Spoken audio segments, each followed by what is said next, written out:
So we just basically do the public hearings real quick.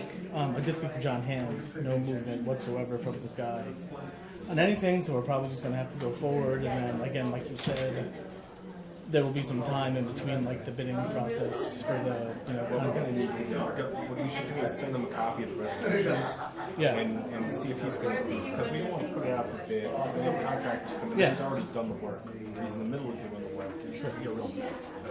True. So, but I think this is the next step we have to take. As far as cleaning up, he hasn't cleaned up, and he hasn't given any indication when the new dumpster's coming in.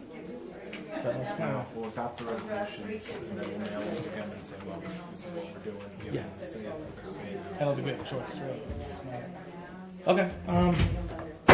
Call the meeting to order. And stand for the Pledge of Allegiance. I pledge allegiance to the flag of the United States of America and to the republic for which it stands, one nation, under God, indivisible, with liberty and justice for all.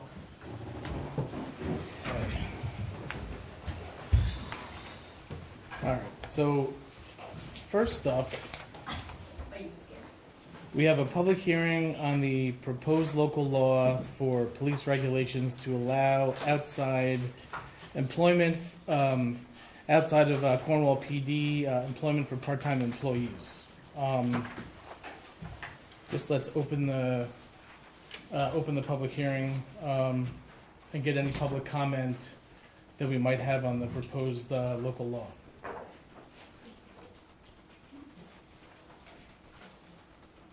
Okay. So we're actually going to leave this open until the June meeting, where we're going to act on it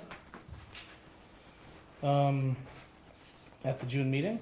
So, make a motion to keep it open? Yeah. Okay. Continue to June. All right. So let's just see, what is the date of that?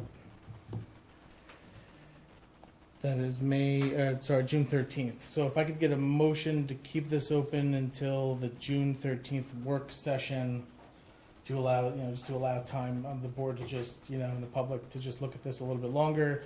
We can act on it at the June 13th meeting. Can I get a motion to keep it open to June 13th? So move. Second. Ms. Scott? Yes. Mr. McGinnis? Yes. Mr. McCarty? Yes. Mr. Wojciechowski? Yes. Okay. So next up, we have a public hearing for the unsafe building at 9 Tamara Lane. This is a continuation from last week's public hearing. As you recall, we had kept this open to allow for the property owner to show any, progress and, basically hiring a company and getting quotes to because he was basically saying he would come in and he would fix the problem with the structure that we deemed unsafe. He's done none of that. So, I spoke to the code enforcement officer, John Hand, earlier today, and I spoke with the town council, and we're in agreement that we really need to just basically move forward with this, adopt the condemnation, and then we will send him a, certified copy of the resolution, let him know this has happened, and we'll start down that path. This may get him to act, it may not, but at least we're not wasting any more time on the situation. So, is there any public comment on the unsafe building at 9 Tamara Lane? No? Okay. Can I get a motion to close the public hearing on the unsafe building at 9 Tamara Lane? So move. I'll carry your second on this. Ms. Scott? Yes. Mr. McGinnis? Yes. Mr. McCarty? Yes. Mr. Wojciechowski? Yes. Okay. So next up, same property. We have a continuation of the public hearing for a property maintenance violation at 9 Tamara Lane. Similar situation. The property owner had said that he would get us details as to when the new dumpster would be arriving, and he would also make an effort to clean up the property. None of that has happened. Confirmed it with the code enforcement officer. So in a similar situation, we're also going to have to take action here. This will allow the highway department to go in there and clean it up, to send the property owner the bill for this and to proceed in getting the town reimbursed through, what, property taxes? Yes. Yeah. It gets levied against the property. Yeah. So, I mean, this is just going on long enough. These residents have been really kind of, dealing with this now for a long time, and we really just can't let this go on anymore. So, is there any public comment on this? No? Okay. Can I get a motion to close the public hearing on the property maintenance violation at 9 Tamara Lane? So moved. Ms. Scott? Yes. Mr. McGinnis? Yes. Mr. McCarty? Yes. Mr. Wojciechowski? Yes. Okay. So next up, we have the approval of the minutes from April 11th, 2023, work session, the special meeting on April 18th, 2023, and the regular meeting, April 27th, 2023. Can I get a motion to approve? So moved. Second. Ms. Scott? Yes. Mr. McGinnis? Yes. Mr. McCarty? Yes. Mr. Wojciechowski? Yes. Okay. All right, moving into regular session now. Is there any public comment on any of the agenda items? Yeah, sure. Yes, Mr. Supervisor. My name is Jerry Jacobowitz. I'm a resident of the village of Cornwall-on-Hudson, the town of Cornwall. Pay my taxes. I'm an attorney. I'm here on behalf of Mill Pond Condominium. I know that Agenda items. the procedure is public comment on agenda items. I do not see on this agenda the Mill Street Sewer Service request that's been made to the town October 14th, 2020, January 6th, 2021, March 30th, 2021, March 3rd, 2022, and 4 times verbally in 2023. So I don't know what the problem is that you think exists here, but you're holding up the construction of a 100,000 square foot new industrial building and 12 single-family detached residential homes. There is no issue of money because the Majestic District has money. It's sitting there in its bank account doing nothing. And so there's money there to spend for an engineer to determine whether or not it's engineering and feasibility-wise to have sewer service from Firth Cliff plant to serve Majestic Sewer District. That's what the request has been. Sure. I don't know of any problems, so I can't try to solve any for you because I haven't heard about any problems. But at this point, I'm getting a little irritated because I see my school taxes went up 1 point some percent. Part of that is because we don't have enough growth in the town of Cornwall to meet the needs of inflation and rising school district costs. So my question to you, and I appreciate you letting me keep talking even though I'm not supposed to. I appreciate that and I thank you for it. We need to address this situation one way or another, and I don't know how you guys want to do it, but it seems to me a sit down around a table is the appropriate way to discuss whatever the issues are that are holding back something that is good policy, good planning, good economics, good government, good economy, and has no ill effects. If there is one, tell me about it, we'll solve it.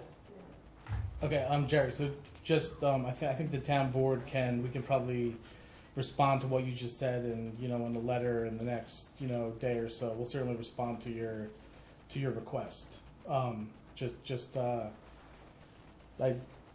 Steve? Well, Yeah. in Well, I other think words, the like, board's in 2 or already 3 days, I'll Yeah. get a written response to it. I mean, look, we could, Okay. I guess we could just do this now.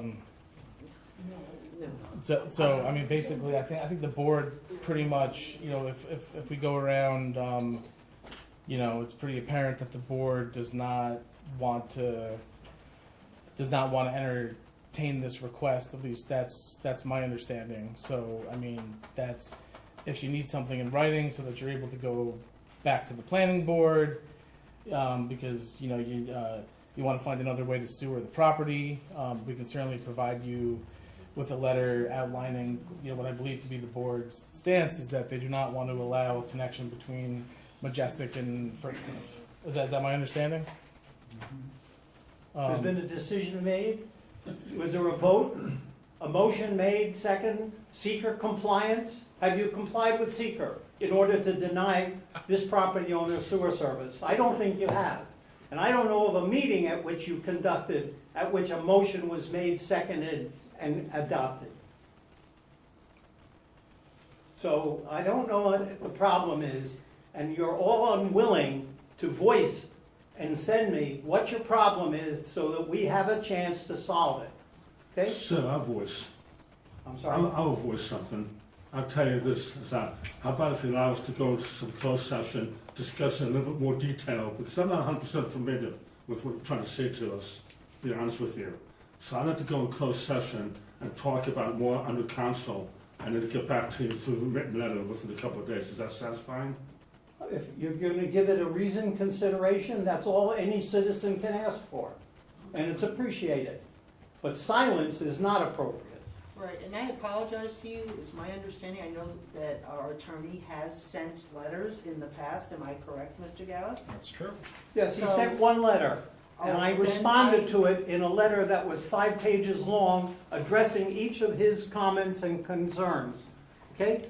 So Okay, I just did wanted get a to let you letter. know we- I did get a letter, and his solution, and I found nothing in your records to authorize him to send that letter. Show it to me. Okay. Get the minutes out and show me where you had a vote in order to direct your attorney to send such a letter. I couldn't find it. So I don't care what he sent, because it's unauthorized, therefore it's a nullity.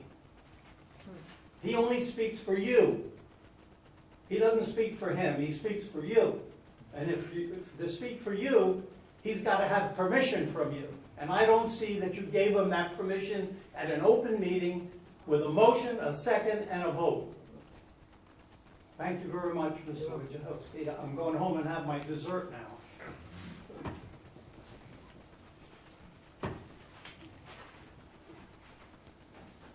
Yes. Nancy. Nancy Bryan. I'd like to speak on 2 things on the agenda. The first is on item number 1, 325 Main Street Letter and License Agreement for Municipal Parking. First of all, I didn't notice in any of this that there was a stormwater plan, and there really needs to be a stormwater plan because you are changing, and I don't care who's going to be in on it, if it's the municipality in there, you don't need it, you really do need it. Nothing was mentioned, because who's going to be responsible if there's now water damage to the Canterbury Brook Inn, Fiddlesticks, and Kristen Nye's Hair Salons building, and the physical therapy business, and possibly anything else. There's no plan. The town gives 30 spots. Anyone can use them. Even the proposed hotel, as was stated last week at this workshop. The town allows 30% reduction in parking requirement for the proposed hotel, and guess what? While the planning board is a separate board, I guess they don't operate in a void, and I have full respect for the planning board, I do want to state that. But perhaps they've heard affirmation for this from some on this board. You did a parking study that said we have plenty of parking. Chase Bank was supposed to be contacted for parking lot use during the bridge reconstruction project to make up for the 10 lost spots. Parking consultant said 30% reduction was fine. After all, there's plenty of parking, right? Well, I'm no engineer or parking expert, but it doesn't take a rocket scientist to see that Saturday and Sunday mornings and evenings there are no spots on the western end of Main Street, as well as other times when spots are limited. You allow this deal, and you will eventually kill off existing businesses who rely on Main Street parking spots and whose patrons use those to go to those businesses. And by the way, there was no spots, maybe one just now, from the Circle to Union Street.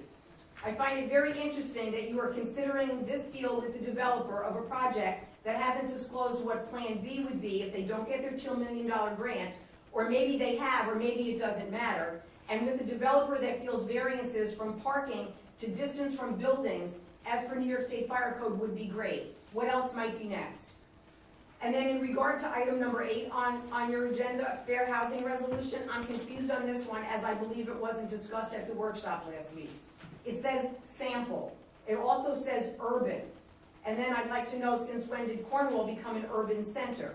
It says exhibit and sample. That appears not to be a formal resolution. Thank you.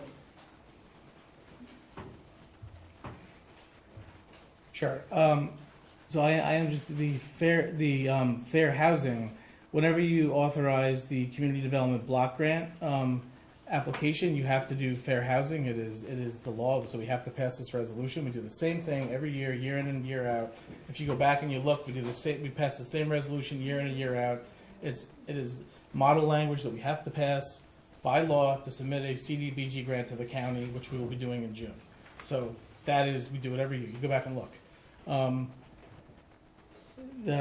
In terms of the 325 Main Street, I'm going to let Keith and Bart and his team present that once we get through public comment. Is there anyone else that has comments? Yes. Hi, Jimena Greco. I live in 31 Hasbrook Avenue, and I brought a letter for the council. I only make one copy, sorry. And then, I don't know, like, maybe Mr. McGinnis has not been in contact with us, or Mr. McCarty has been, Mr. Scott has been, and supervisor has been. So we have had like multiple issues, and we're in communication constantly with the supervisor regarding when it affects our neighborhood, especially because of the water, but also we live in the neighborhood and will be affected directly by the proposition in the number 1. And I do gotta say that we joined with about 30 households in the neighborhood, and for what I talked to a couple of the businesses in Main Street, we all support this. We think it's a great idea.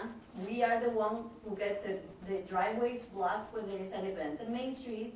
Sometimes I have not even access to my own driveway because people park wherever the hell they want because there's no parking lots.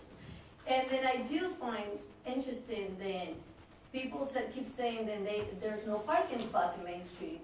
But if you pass a Hazel Street, there's never anybody parked. What happens is people don't want to walk, and then like you can walk a block and you will find a parking spot. But we do need more parking spots in that part of Main Street, and that we all agree. Like, so I designated myself as a representative of my neighborhood. So there you go. We support this, and then I have known Keith and his family. He's a really good guy. I know his daughter since she was in elementary school. He means well for the town, and then I just urge the board to take this into consideration, that we cannot keep denying people who wants to move things forward. Keep doing like what we did to Jimmy Ferrara. 2 years. Like, it's just like we can keep doing this because then we know what the other option is. And I personally know there are proposals on the table for other stuff. We want that as our town? No. We want to keep our town the way it is. But we're one of the few towns that will have no municipal parking. So we need to add that too. And I urge the town board to consider this and consider the neighbors and live in the neighborhood. And I say that also the businesses, they want this, which is probably the majority. Thank you. Thank you. Yes.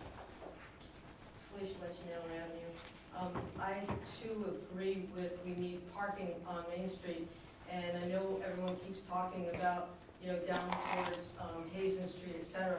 I think we keep missing the issue of people who are disabled and are handicapped and have some challenges.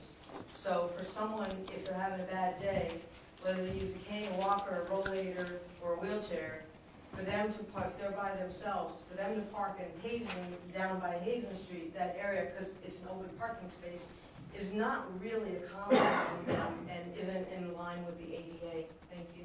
Thank you. Yes. Megan Vanderpool, Clinton Street, literally directly behind the alleyway, right where the proposed parking and everything would be. I too am for the parking. I live there. I see the effects every single day of no parking, people trying to figure out where they can and can't park, especially events, different things like that. I think that it would open up more opportunity for not only obviously a possible benefit to our Main Street if we did have, a proposed boutique hotel, but also, and that would clean up that entire disgusting thing we stare at all the time. But also, I think that the businesses would benefit from that. I know people seem to think that the businesses would suffer, blah, blah, blah. I personally think it would be opposite of that. I think it would provide more parking for their businesses, but not only that, if we have a boutique hotel, it also brings more business for those businesses locally and in the area. I also printed out a little something with a bunch of people that I know wanted to come to this, but unfortunately we had the school vote tonight. We had a Boston trip planned meeting for the high school, or the middle school, the high school Spain trip meeting for parents. And I personally received a bunch of messages, text messages, emails, Facebook messages, you name it, on saying, I wish I could be there tonight, but unfortunately, because of the trips that the kids are required to have their parents go to, these meetings, in order to be able to go, they weren't able to make it. This piece of paper basically says, in order to help address the parking needs of business owners, residents, employees, and visitors, a replacement for the previous municipal lot is needed. The owner of 317 and 325 Main Street has offered to create a municipal parking lot with at least 30 parking spots and lease it to the town for $10 per year for 5 years. Between the proposed redevelopment of the Berniger property and the construction of this municipal lot at 325 Main Street, our downtown Main Street area will be able to reach its full potential and begin generating commercial property taxes and other sources of revenue to support town services and our school district. We urge the town supervisor and the town board members to strongly consider this request and move forward as soon as possible. And I have at least 2, 4, 6, 8, 10, 12, 14, 16, 18, 20, 22, 24, 26, 20, I have at least 30 people on this. And that was just today. So that was just last minute being like, hey, this is what's happening, blah, blah, blah, people that are aware of it in our neighborhood, different neighbors of mine that are all for this. I think it's been way too long, it's just been way too long that we're stalling so much potential that this town has. I don't know if it's fear, I don't know if it's not wanting change, I don't know what is happening, but a lot of us are starting to pick up on it, and we're reaching our limit as people that live in the area and as citizens, and we're all talking now, and word is spreading very fast that we know what is stopping it and who is stopping it, and we're done. So this is just, from us to you guys saying that we need to move forward in this town. Enough is enough. We're not protecting our town if we don't. So, I don't know if you guys would like this. Or... Yeah, we'll take a copy of it, sure. Okay. Thank you. Is there anybody else? Oh, yes. My name is Tim. I own Fresh Cuts Barbershop in town. First thing I'd like to say is, Keith, I want to thank you. It's not uncommon. Friday, Saturday, Sunday morning, we were 20% appointments before the virus. Right around now, after the virus, we're running 80% appointments. Somebody comes walking in and goes, and I say, you're 7 minutes late. You can't really do that. And then I got here on time. I just couldn't park. So I said, all right, that's understandable. So after they're cut, after I'm talking to them, I run outside, and there's 12 to 14 cars sitting in his lot that the town is using. Yep. Now, if you had took those 12 to 14 cars and pumped those things out onto Main Street, that guy wouldn't have been 7 minutes late. He would have been 17 minutes late. That's a real problem. I love, being honest with you, I've been here for 10 years now, and I love Cornwall. It's a great, great, great, great town. But Painters is not what it used to be. Grocery store is closed. Golf course is an issue. It's got a lot of situations. Got a really good guy, got an old building. It looks like a real eyesore. I wish I had $1 for every time somebody said to me, what is going on with the building? I was going to hang a sign up that says, we're going to start charging for that. And the rumors and the stories are all over the place. But in my personal position, and I own a business which is directly right across the street, which is very affected by what happens with the town and the situation, I think it's a good thing for the town. I think a high-end brewery steakhouse, a high-end inn going in that particular direction, I think it would add to a lot. Obviously, number one concern I would have is parking. If he's good enough to come across and come up with 30 parking spots, and you guys are good enough to enforce the 2-hour parking rule, showing going really well. And I don't want to be wise, but you know, the truth of it is, not just mark tires and put signs on them, actually put like a ticket on them. But, for the town itself, first thing I really just want to say, thank you. Came here 10 years ago, when I just got out of barber school. I own a nice, successful shop in town, 2 or 3 employees work out of that whole thing. Cornwall is a great town. I absolutely love this place, and I owe it to all the people who have been running it for years on end. I came in at the tail end. I personally believe the inn, the steakhouse, would be a benefit for the town. My obviously biggest concern is the parking. Sure. But if we get a lot and we actually enforce the 2-hour rule, we're real good. Thank you for your time. Thank you. Is there anybody else before we move into the first agenda item? Yes. Eileen Hartman, and I'm also a member of the board. In listening to some of these things that are being talked about, is it crowded on a Saturday or Sunday morning because of the Fiddlesticks breakfast traffic? Yes, it is. It's not a bad thing. That's a good thing. The business is doing really well. There's people standing outside waiting to get in. That's a good thing too. They're in Hudson Valley Magazine every week. People come to the town. While they're waiting to go inside, they walk across the street and get coffee. They might decide to get their hair done. They might go into one of the stores. It's not a bad thing. But if you go down just past Puppy Paws, there's plenty of parking spots there because those businesses aren't open yet. Tonight, there's a little bit of a crowd in front of the Canterbury Brook Inn. Why? Because the Lions are having a dinner there as well as other people are there having dinner. That's a good thing. Everybody parks there and then says, oh, there's nowhere to park. Well, go down another block, and in front of where all the traffic was earlier that day, there's now parking spaces there. You just have to walk. Now, anybody, if you were in New York, you're used to walking. You walk 10 blocks just to go get a cup of coffee. Sure. It's not that bad a thing to have to walk, but this will also give more parking spaces for people to park in. If there's overflow, which was a concern, if you give the reduction in the parking spaces for the hotel, that can go into the municipal lot. As far as if people park on the streets and not going into the businesses, people parking on Main Street for Fiddlesticks, for Canterbury Brook Inn, for Puppy Paws, for any of these have only helped the other businesses. And people go into them and stuff when they're waiting or not. It's not going to make anybody close. Having the hotel there will actually help those businesses because that's what people will do. I owned a hotel in this town for 12 years. Where did I send people? They used to send them down into town, go walk around. Here, do this, do that. As more stores opened, it was better. They had more stuff to do. Putting parking in front of everything in this town always comes up to why businesses can't open. It's time for us to do away with this. This is an excellent solution of somebody who wants to put money into this town, positive money. There's 2 things right now where people are willing to put millions of dollars into this town. And for good projects, that'll be good for the tax base, good for everything, yet people are just like, we don't know if we want them. This is the type of businesses we want. Thank you. Yes. Scott Streese, I'm the president of the Greater Cornwall Chamber of Commerce.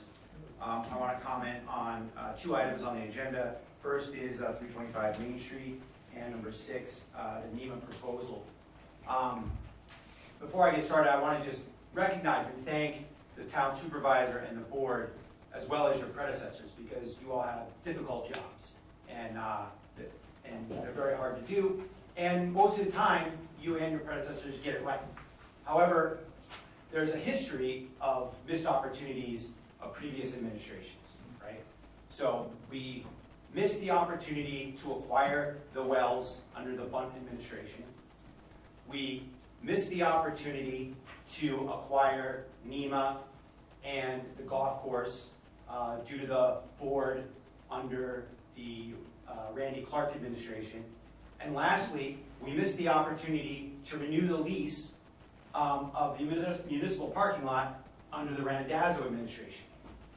So I implore this board to take action to right the 2 wrongs of the NEMA, missing the NEMA acquisition or property, and fixing our municipal parking lot opportunity. Here we have 2 great opportunities for you all to right those missed opportunities. That was a result in the past of no vision and a failure to invest in Cornwall. Well, now's the opportunity to right those wrongs. So I hope you will do the right thing in supporting both of those initiatives. Thank you very much. Thank you. Okay, is there anybody else before we move on to the first?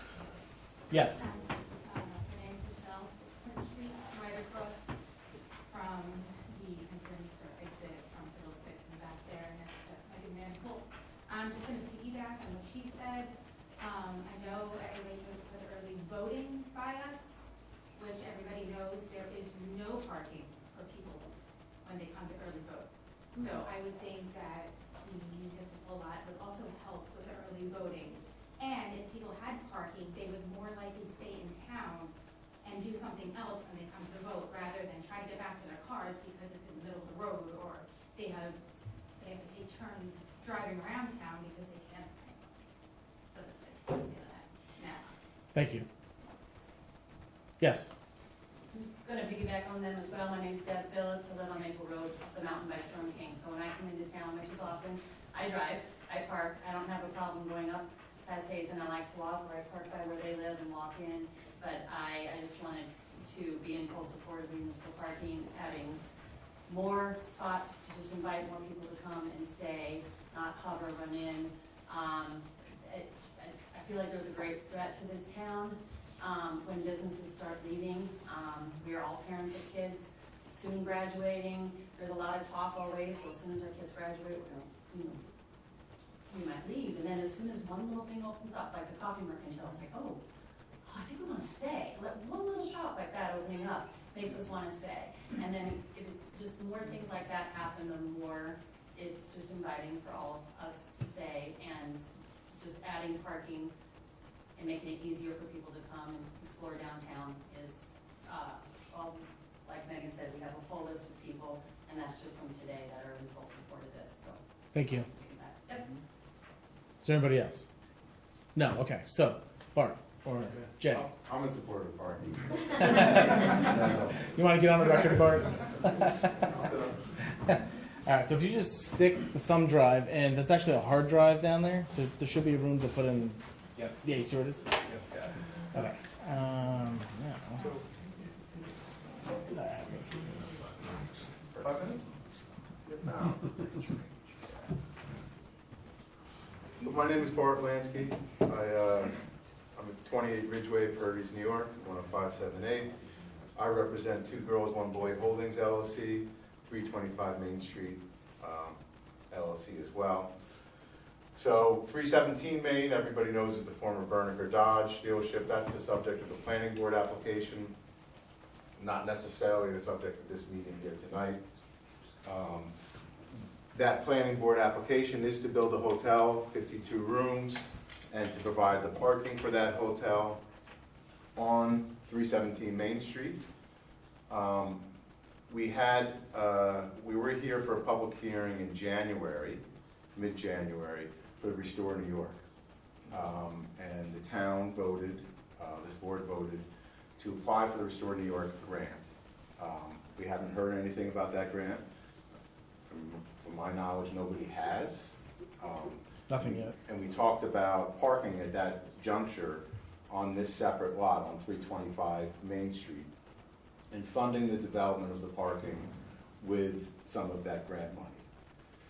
We're here now with a slightly different idea. This conversation has started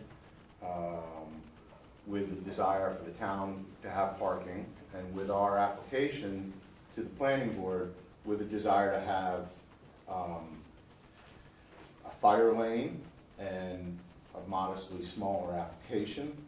And the proposal here, I wrote a quick license for review by the town's attorney, is to provide 30 parking spots for the town, which applicant will develop in their entirety in accordance with the plan, which will be reviewed by the town engineer and approved for a fee of $10 per year for a license amount, a license term initially of 5 years. In return, the idea is that we would be exempted from the town from any fees and any planning board reviews for this piece, not for the hotel, nothing to do with the hotel, only for 325, which at this time we're not proposing to develop. So, as part of the hotel project, right? So they're separate and distinct properties. Purdy's Lane, which most people know is the alley going out from Fiddlesticks, that's kind of the demarcating line in there. You can kind of see it on the map. So this conversation has developed a little bit. You can see behind here the ambulance corps. If you can see my little pointer, it doesn't do that great on this type of screen. The conversation we had. Yeah, I'm sorry, that's a fair comment. I should have been better prepared and had 2 screens or had handouts. I didn't. That's my fault. Can we still do for listeners so we can see? Yeah. We just see a little bit of We should. what's going on, I mean, Yeah. nice listening to you, but. All right, well, at least my voice is somewhat Yeah, not abrasive. There you go. Okay. So board members want to come down here. So, just to be clear, the area which is highlighted in brown, It's against the wall, sure, sorry. That's- See if it's against the wall? No? Yeah, yeah. okay, Okay, that's the proposed town park. okay. Right, and then right directly behind there, I believe that's the community building, the ambulance corps. And so, one of the ideas we recently discussed with the town engineer is connecting this through to that parking lot, so that the 30 spots which applicant would be providing to the town would be conjoined with the spots there, so there'd be a total of 50 spots with, similar access drives and a better way through, and easier for people to navigate from Clinton Street out to Main Street, particularly when there's festivals and events in town. And this is all separate and distinct from the parking and the planning board application on 317 Main Street. So that's the essence of the proposal. I think there are details. These are exhibits, obviously, to a proposed license. There is comment to be had from the town's attorney. There is additional plans which we are producing based upon comments from the town engineer, so we can do a more formal proposal. One of his 2 recent comments were connecting this up with the ambulance area and also dropping the grade down on 325 so that it's more accessible and there's less potential for liability. And so those were his recent comments. We've gone back to our engineers for new plans, which we'd like to submit as part of a proposed agreement. So what the town gets is parking without any costs for development, and I think an improved downtown. And it's I see it as an opportunity for the town and a synergy for applicant. So I don't know if the board has some questions for me. So I guess just sort of adding, yesterday, Sean, the town engineer, myself, Keith, Bart, deputy supervisor, and Councilmember McCarty, we met out on the site, and we basically, to address some of the concerns that were raised about grading. So we are grading. Sean had some ideas, so a new set of plans are going to be created. When we were out there, like Bart said, it's become apparent that if we instead of building the lot, building a retaining wall and then having the parking on top, if we drop the grade down, we can probably get more spots actually. And it'll make everything flow a lot better. So I know they're going to explore that. Certainly, look, the town engineer is involved fully in this process. He's looking at this. We're not going to let anything happen without his sort of, blessing of this before we proceed. I would welcome any of the board members to sort of reach out to, Keith and Bart and talk to them about this. Again, we have to be mindful of, we have open meetings law requirements, so we cannot have more than 2 board members at meetings at a time. So if different groups would like to go and sort of see the site with, the property owners, you're welcome to schedule that. I would welcome you to go and do that as well. But you know, and when you're out there and like you're looking at how everything is like tied together, you can really see how all of this would just make, like, for instance, like this would help out Canterbury. Everything's just tied together back there. Like when you're actually walking back there, and if they brought this down the grade, this would help out the Canterbury, Fiddlesticks, you know, every business in that area. This would just really help everyone out. And it would also, I believe, make it easier to get fire apparatus in and out of there as well. I think I have that right, based on our, yeah. But is there any questions that board members have? The other thing that Sean brought up was that, to talk about to enhance the drainage back there from Clinton to Main Street to, you know, stop any stormwater, you know, hazards back there. I know that, you know, when Bart and Keith talked about the agreed to attach those, you know, two drainage systems. I'm not sure how big the pipe is. That's in Sean's hand. Remember talking about that? Yeah, of course, there's a 24-inch piece of HDPE with an open culvert, which goes just past the turn of the ambulance corps, and the conversation we had was adding another length of pipe, at least a 20-foot length of pipe, to get that farther out so we could connect those two pieces, and then perhaps even increasing that size of that pipe based upon a study that they're doing upstream. Yeah. So. It's our driveway. Yeah, so the part of this which we would be involved in would be at 325, of course, so at the pipe we're adding to connect that and to keep that underground, and then we're gonna have some conversations regarding the stream in there and what the best maintenance is, and perhaps doing some riprap or something to make it work. So the other thing I would add is that actually this is and we're studying this. The way that the Hasbrook drainage project would drain would actually be through this area. So it would actually come down right through there. So this would actually, depending on when and how this is done, part of the work for that could actually happen, you know, because pipe has to go down. This is actually where all the water from Hasbrook, Robert Road, and Sheldon would come down. And this is why we have to get the right size of the pipe. This is what Sean was saying, because we have to make sure that whatever pipe goes in here to handle the water can handle all the water that's going to come from Robert Road, Sheldon, and Hasbrook, because that's where all that water is going to drain. Is actually right through 325 down into the Canterbury Creek. But we're currently studying that. So who's paying in terms of the engineer? Is the town paying for that right now? At this juncture, the town is paying for this, for for their engineering. the engineering work. Sure. Well, I mean, not for their. For the town. For the and town, work. for the town Only to the small review, piece, not the whole. Our Okay, I engineering guess. work. Just the project, just Not the the, So- not for the whole to project. the extent the town agrees or disagrees with our engineer, No. that's their consultant that they're paying for. Okay. I'm just trying to clear Sure, up who's that's doing the what. typical. What about the proximity of this entrance?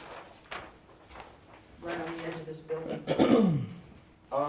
So that's What's happening that's there? shown as a fire lane, which is a 26-foot Okay. fire lane. There is a possibility that the fire lane. It's right on the edge. Well, it is close. It is close there. It's perhaps not best representation. Okay. But there is a possibility that the fire lanes might be rearranged if we have this access going out to Clinton Street. So that's another piece that we're reviewing with the town's engineer. Okay. All right, so you still, Well, we've had, it's a developing story. sure. So our meeting yesterday, the engineer had some good ideas, which we're now reviewing and sending proposals back. But the basic concept is, we, based on a resolution by the board, approving this project, exempting it from permits and fees, where we would provide the parking. All construction and capital costs, really.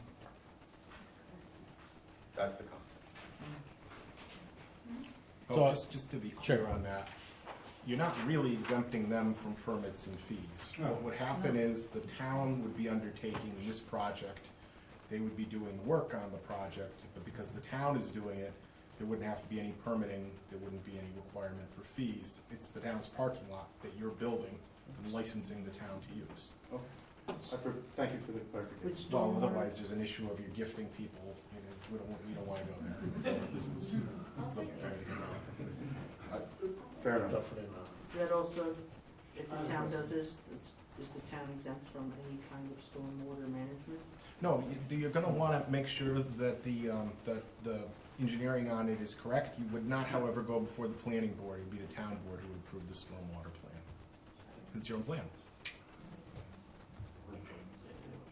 Which saves, And it's if also, they did it on their own, it would save them, they would actually have to go through that process, correct?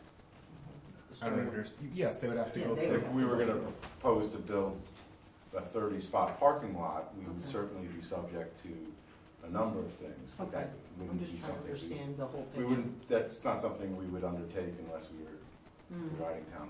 Totally understand. yeah, and I guess the other thing as far as SWIPs are concerned, that only gets triggered if you disturb more than an acre. Yeah. Well, So- there'll be a stormwater plan, whether Yeah, it's it's just, it's full-blown not, SWIP or it's not. not a I full-blown don't SWIP. believe it will be in this case, actually, but certainly there has to be a stormwater plan before the thing's built. I mean, Yes, Yeah, because the water goes to other places. yeah. Right, so think about, the creek and going down to some other, there are other neighborhoods that are also dealing with, flooding as well, so. They're you not have to just be gonna able- pave the land, though. There's gonna be a development plan. The town will review it. Exactly. yeah, I mean, that's the, I mean, Sean has been engaged in this from day one, and he's, I mean, again, he's gonna make sure that we're doing this in the right way. Sean's already on it, so he's definitely on it. Mhm. And So- I would just respond to one of the comments from the public about perhaps we're developing additional parking for the hotel. Insofar as the town is going to regulate, have 2-hour parking in the town parking lot, it's not gonna be designed and set up for hotel users who are gonna be there overnight. And most hotel traffic is coming in at 6 o'clock and then leaving again in the morning. It's not, this is not that. This is town parking. Is there any other questions? No? So I guess, board members, what my hope is that by, and I don't know if there's enough time, but by the June work session, we can sort of we can go back and forth maybe on what the license looks like. Sean and your, folks can kind of work on what the, update the plans, the designs, and then we can come back in June. We can look at this again, have the board look at it. This will also give a month, because I think it's a month from tonight till the next work session, so that should be plenty of time for board members to talk to the property owner and to the town engineer, and we can kind of, if we're in a good spot in June, and everything's good with the engineering and we feel satisfied, that we can, try to get this underway over the summer so that we can get this built, by the fall. I would, And I don't know if that's what I want, but obviously, the property owner and the applicant have their own sort of timeline. I Yeah. think, Yeah. that's a fair timeline. Okay. I would also say, I know the town was fortunate enough to get a Forward New York grant. Yep. And that grant, part of that, the idea of that grant is to improve connections and some of the streetscape, including lighting and street furniture and things like that. And to the extent that there is a lighting project or something which is gonna go through the town, maybe we should coordinate how the lighting looks coming through this way. Just in terms of, I don't know where the board is with their progress with that grant. Yeah, so the way that's going to work is, and actually I'll update later in the agenda on that, but there's going to be a project, a time period, like an open project submission time period, which I believe is going to be June 15th to July 15th, and the municipality, village and town, businesses, nonprofits, the public, there's going to be a form that's going to be going out, I believe on, sometime in May, that, projects can be submitted. This could certainly be one of those, projects, streetscaping, street trees, lighting, all of that stuff. That's all the kind of stuff that they want to have happen as part of this grant. but we'll have to, develop that and get a project submitted. Yeah, Yeah. just a thought. Yeah, no, I'm just sort of giving you the timeline. So, okay. If there's nothing else, then, thank you very much for coming in tonight, and, we'll be in touch. Great.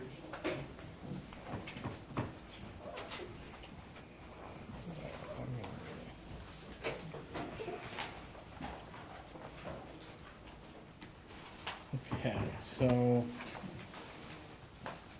first up, we have a resolution at 9 Tamara Lane for the unsafe building. Whereas the building inspector advised that an unsafe building exists at 9 Tamara Lane in the town of Cornwall. And whereas on April 20th, 2023, the town board adopted an order directing the building be demolished and removed and a notice of action be served upon the owner. And whereas a hearing before the town board was held pursuant to Chapter 72 of the Town Code on May 9th, 2023, and whereas the property owner has not, as of this date, taken any action, now therefore be resolved as follows. That the town board hereby affirms the findings of the building inspector that the structure of the property is an unsafe building, and confirms its order directing the building be demolished and removed. 2, that the town's consulting engineers, MAG, are hereby authorized to prepare plans and specifications for the demolition and removal of the unsafe building. And 3, that the town board does hereby authorize the solicitation of bids for the demolition and removal of the unsafe building. 4, that the town board does hereby authorize the town supervisor and MHE to agree upon such date and time when the bids will be publicly opened and read aloud and thereafter presented to the town board at a town board meeting. And 5, that all expenses incurred by the town in connection with the said demolition and removal shall be assessed against the land on which the building is located and shall be levied and collected in the same manner as provided in Article 15 of the town law for the levy and collection of a special ad valorem levy. That the town assessor is hereby authorized and directed to take all actions necessary for effecting the levy and collection of the town's said expenses. 7, that the town board hereby authorizes the supervisor to execute any and all documents in connection with the above. Can I get a motion to approve? So moved. Second. Ms. Scott? Yes. Mr. McGinnis? Yes. Mr. McCarty? Yes. Mr. Wojciechowski? Yes. Okay. Next up, we have the resolution 9 Tamara Lane, property maintenance violation. Whereas the town board of the town of Cornwall has commenced property maintenance violation proceedings under Town Code Chapter 115 in regard to certain premises located at 9 Tamara Lane, Cornwall, New York. And whereas on April 20th, 2023, the town board issued an order under Town Code subsection 115-7 directing the property owner to commence work within 30 days of service of the order to remedy the violation at the said property, and with work to be completed within 60 days thereafter. And whereas the said order, along with the notice of violation, was duly served upon the property owner. And whereas on May 9th, 2023, the town board held a hearing on the said order and notice of violation, of which the property owner was given due notice and an opportunity to be heard. And whereas the property owner has not as of yet taken any action. Now therefore be resolved as follows. That the town board hereby confirms that the said order under Town Code subsection 115-7, and 2, that the town board does hereby authorize the solicitation of bids for correcting the property maintenance violation, and 3, that the town board does hereby authorize the town supervisor to have a request for proposals prepared and to set a date and time when the proposals will be publicly opened and read aloud and thereafter presented to the town board at a town board meeting. And 4, that all expenses incurred by the town in connection with correcting the property maintenance violation shall be levied and collected in the same manner as provided in Article 15 of town law for the levy and collection of a special ad valorem levy, and that the town assessor is hereby authorized and directed to take all actions necessary for effecting the levy and collection of town said expenses. And that 6, the town board hereby authorizes the supervisor to execute any and all documents in connection with the above. Can I get a motion to approve? Second. Ms. Scott? Yes. Mr. McGinnis? Yes. Mr. McCarty? Yes. Mr. Wojciechowski? Yes. Okay, so next up, we don't have anything on this tonight. This is the, if you recall, Mr. Gaba, the town attorney, he was preparing some local law zoning changes based on our discussions from the last zoning workshop that we had for the ARR district, the GC district. So Steve is preparing those. We expect to have those for the June work session. You'll have them for June. Yeah. So we can review and we can decide if we're going to schedule a public hearing on the zoning law. So next up, you should have in your package, you should have the Cornwall, New York Forward, the dates. So this is about to start getting a little busy with this. The first local planning committee meeting, that's going to be May 31st in this room, 5:30 p.m. And that is open to the public, although it'll be run in a similar manner. If you look at the draft that you have attached as well, this is sort of this is how it's going to be. And I just want to say that this is actually being prepared by the state's consultants that they have assigned us to work on this grant. So they're the ones that are actually sort of working with the mayor, myself, Maureen Hallahan from the partnership. We're putting, these together, and they're managing the process along with the co-chairs. So the first local planning committee meeting, that's going to be May 31st, open to the public. There will be public comment, I believe, in the beginning and the end. There will be a public meeting, which is going to be June 15th at Munger Cottage, and that's purely designed to get public feedback on just everything, associated with New York Forward, possible projects. Following this meeting, this is going to set off the open, project period where we're going to be looking for, residents and, the town and the village, municipal projects, nonprofits, businesses. There's going to be an open call for projects. And, the state's going to collect all the projects, and then they're going to put them in a list. And then sometime, I would say this is most likely going to be in July, which is local planning committee meeting number 3. That's when they're going to start going through the list of projects and trying to winnow it down to what are the best transformative, catalytic, projects that are really going to advance the goals of the grant. And so those are the types of projects that they're looking for. And then you can see here, we're going to flip-flop back and forth between the town and the village. So the LPC meeting number 2, that's at Village Hall. There's going to be an outreach activity. We felt that the Fall Festival was actually one of the best. So if you recall, before we submitted this grant, we had those tables at the Fall Festival where everyone was placing stickers, on the different. So we felt that, pretty much the entire town comes to the Fall Festival. So we really couldn't think of a better, possible way to get maximum feedback on some of these projects that are going to be proposed. So we're going to seek to do that at the Fall Festival. And then you can kind of see as we get throughout the fall here, when the additional meetings are going to be. The goal is going to be by meeting number 7, which we don't have scheduled yet. That'll be sometime in November or December, where we will actually have a final strategic investment plan. And then once we have that, then we start going to the state and we start going for, give us $200,000 for this project and $500,000 for this one and $100,000 for that one and $20,000 for this one.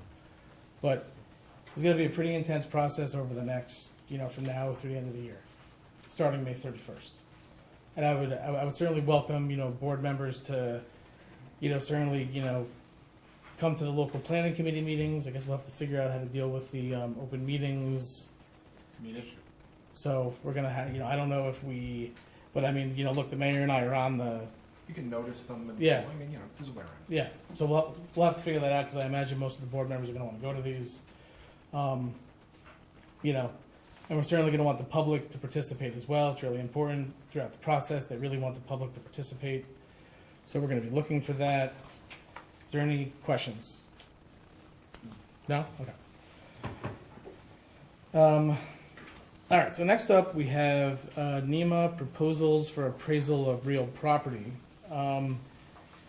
So we, the town attorney and I, we had a call with our special counsel on this, just to sort of go over who he thought would be the best, you know, because really at this point, we're about $500 apart, so really it comes down to who do the attorneys think will, you know, will work best with them on the appraisal, which really, you know, so the, Pat Sealy, who's our special counsel on this, he believes that, that the town should retain Kevin Schick, who submitted this, the proposal for $10,000. You actually have his full proposal here. That's who Pat Sealy would like us to retain to work with on this. And the goal is going to be, once we do this, that Mr. Schick is going to get to work on producing a valuation for the property. And then obviously, there's some additional steps that we're going to have to, you know, talk about as a town board. But for the purposes of tonight, what I think we want to do is approve the appraisal and hire Mr. Schick so we can get started. Is there any questions? Why are they recommend him? What's, just a little more detail. Steve, could you maybe comment on that when you were reading? Sure. Thank Well, you. what you have here is the beginning of a process to attempt to acquire the Needham property. And before you make that attempt, you need to know what the cost is going to be. So, I mean, no action's being taken, you're just contemplating it at this point, but this is a very important step in coming to a decision, and if you take action, taking action. And in doing that, you have to be prepared for litigation. I mean, if in fact the price comes in at what seems reasonable to the board, and you decide that you're gonna make an arm's length offer to purchase it, you know, in a friendly transaction, and things work out, that's wonderful, you're not gonna have a lot of legal work. But if you can't agree on a price and you wind up going to something like eminent domain, it's very important that you have experts, in this particular case, expert appraisers, who your attorney is comfortable working with. And Pat Sealy's comfortable working with Mr. Schick. We discussed in our phone conversation varying aspects of the practice of the appraisers. I don't want to get into it in too much detail, but the bottom line was, if one of them had to be put on the stand, and he didn't say that they both couldn't do a good job, but I mean, if it came down to does he want as his witness, he said Mr. Schick is the man for that. And for a $500 differential between professionals, if you have the attorney who's going to be spearheading, you know, if it's what the board decides to do, the acquisition of NEMA, comfortable with this particular expert, that's pretty clearly the expert you should go with. For $500, I mean, it just makes sense. So,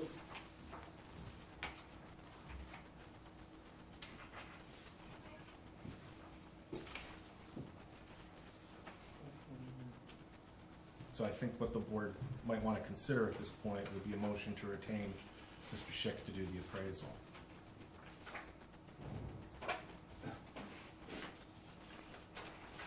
As per his proposal.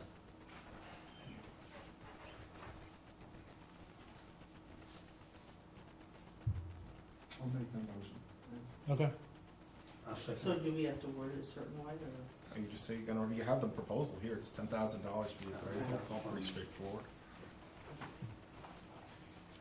Ms. Scott? Yes. Mr. McGinnis? Yes. Mr. McCarty? Yes. Mr. Wojciechowski? Yes. Okay. All right, so next up we have a resolution for the Orange County Community Development Block Grant FY 2025. I can never say this. It's CDBG. So we have a proposal here, and as you know, in the past, we've done different types of projects. We've done sidewalks, we've done different things to Munger Cottage. We're allowed to get up to, I believe it's $180,000. There was some talk of potentially doing some stuff on other buildings, like the American Legion building, possibly, and elsewhere. But the thing is, you know, some of those, there's, because of what CDBG is targeted towards, which is either seniors or low income, and also some ADA compliance stuff. We believe that if we apply, well, I believe, if we apply for the sidewalks, we'll be able to get the maximum amount of the $180 towards the project, and still be able to do, some of the work on the Legion building. Like, we believe that, in fact, we had a meeting yesterday about this. There may be a ramp that we have to replace over there to make it ADA compliant, but that is work that we believe that Buildings and Grounds can do. And that would also save us on prevailing wage if Buildings and Grounds does it. And with this type of grant, we can only get one application to the county. So if we apply for a $15,000 or a $50,000 grant, well, we're leaving, $130,000 on the table. So we're gonna, I think, try to solve some of the American Legion, building issues in-house, plus working towards trying to use Senator Scufus's grant. We also have the town attorney looking into, any issues that we might have with federal or state grants and like public use components, because we don't want to encumber them with anything if we don't have to. So the town attorney is looking into that. But I would certainly recommend that we go and we continue with our sidewalk work. We did not get funded last year. The way it works is that it's pretty much every other year. So last year we submitted, we didn't get. But this year we will. Next year we won't get. It's just kind of like this every other year ping pong thing with the county. So the town engineer is saying that, and I've spoken to him about this, that really the best project is going to be continuing Elm Street all the way down. If you look right here, this is going to show the overall. Yeah, so this is the cost. So, and we're running into this now, is that basically in the past, CDBG grants could cover the entire cost of a sidewalk project. It no longer does that because the cost of cement is basically doubled. So what we have to do is, each year we basically submit this grant, and then in the budget, so we'll do this next year, right? So if the town board decides, and we'll know whether or not we get this grant before the town budget is passed. So if we do get announced that we're going to get this from the county, the town board will have to decide, are we going to add additional money to our sidewalk fund that we have to finish this work? But there's no, and look, we don't have to, if the board decides not to put that additional money into the budget to do the sidewalk work, we can just give back the CDBG grant. But we're kind of in this position where we have to submit this before the budget is due for the year. So we basically have to just, look at this and say, all right, we're going to submit this. We know that if we get it in the budget for next year, we will have to come up with an additional $200,000 to finish the sidewalk project. So, and obviously if we get the grant, or if we don't, we can kind of decide to go in a different direction, but this is due in June. So, we may, if the board wants to wait a little bit longer, we certainly can, but this is kind of what the going rate is on the sidewalk project of this size, which is roughly about this amount, which is, $455,000. We're going to get $180 from CDBG, and the rest would have to come from the sidewalk fund. And that's how we've been doing it the past couple of years.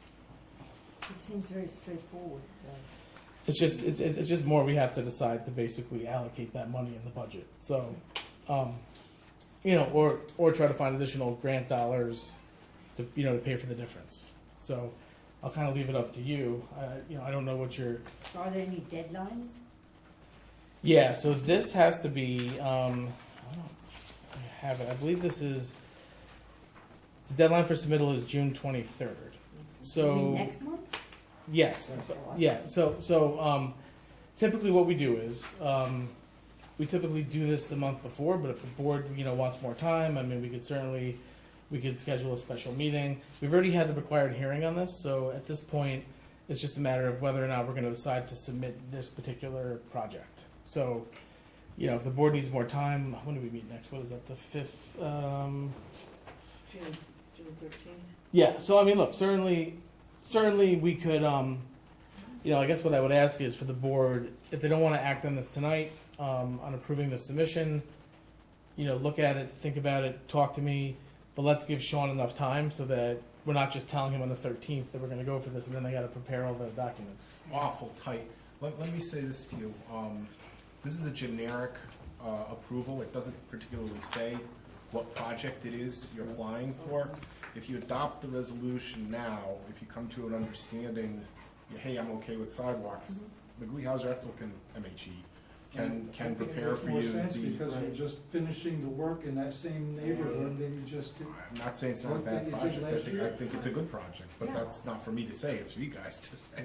My point is that if you adopt this resolution tonight as opposed to waiting until June 13th, you'll have a little bit more time to get your application in order. So are we making a motion for this? Yeah, I Or mean, do so basically, yeah, look, we could approve this, and then if we decide, and I know obviously some of you are probably thinking, why aren't we doing the Hasbrook sidewalks? Well, the thing is that, That's what well, that's what I thought we were doing.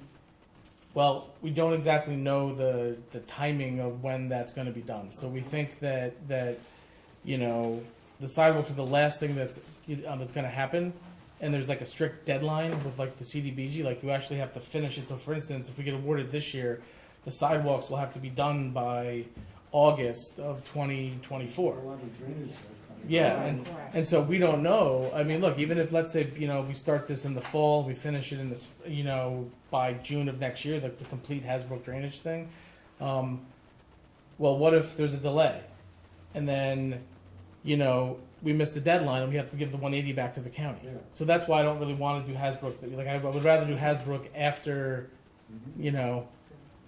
So anyway, So could we make a yeah, motion? let's just make a motion. We'll pass this and then we can decide on the project. I'll make a motion. Yes. Yes, there is. It's the grant authorizing resolution. So, Okay. at a meeting held on May 16th, 2023, the town board of the town of Cornwall adopted the following resolution. Whereas the town of Cornwall Town Board is determined to apply for an FY 2024 Orange Urban County Consortium Community Development Development Program Grant, and whereas following due notice, the town board held a public hearing on the proposed grant application has been prepared, which addresses their community concerns.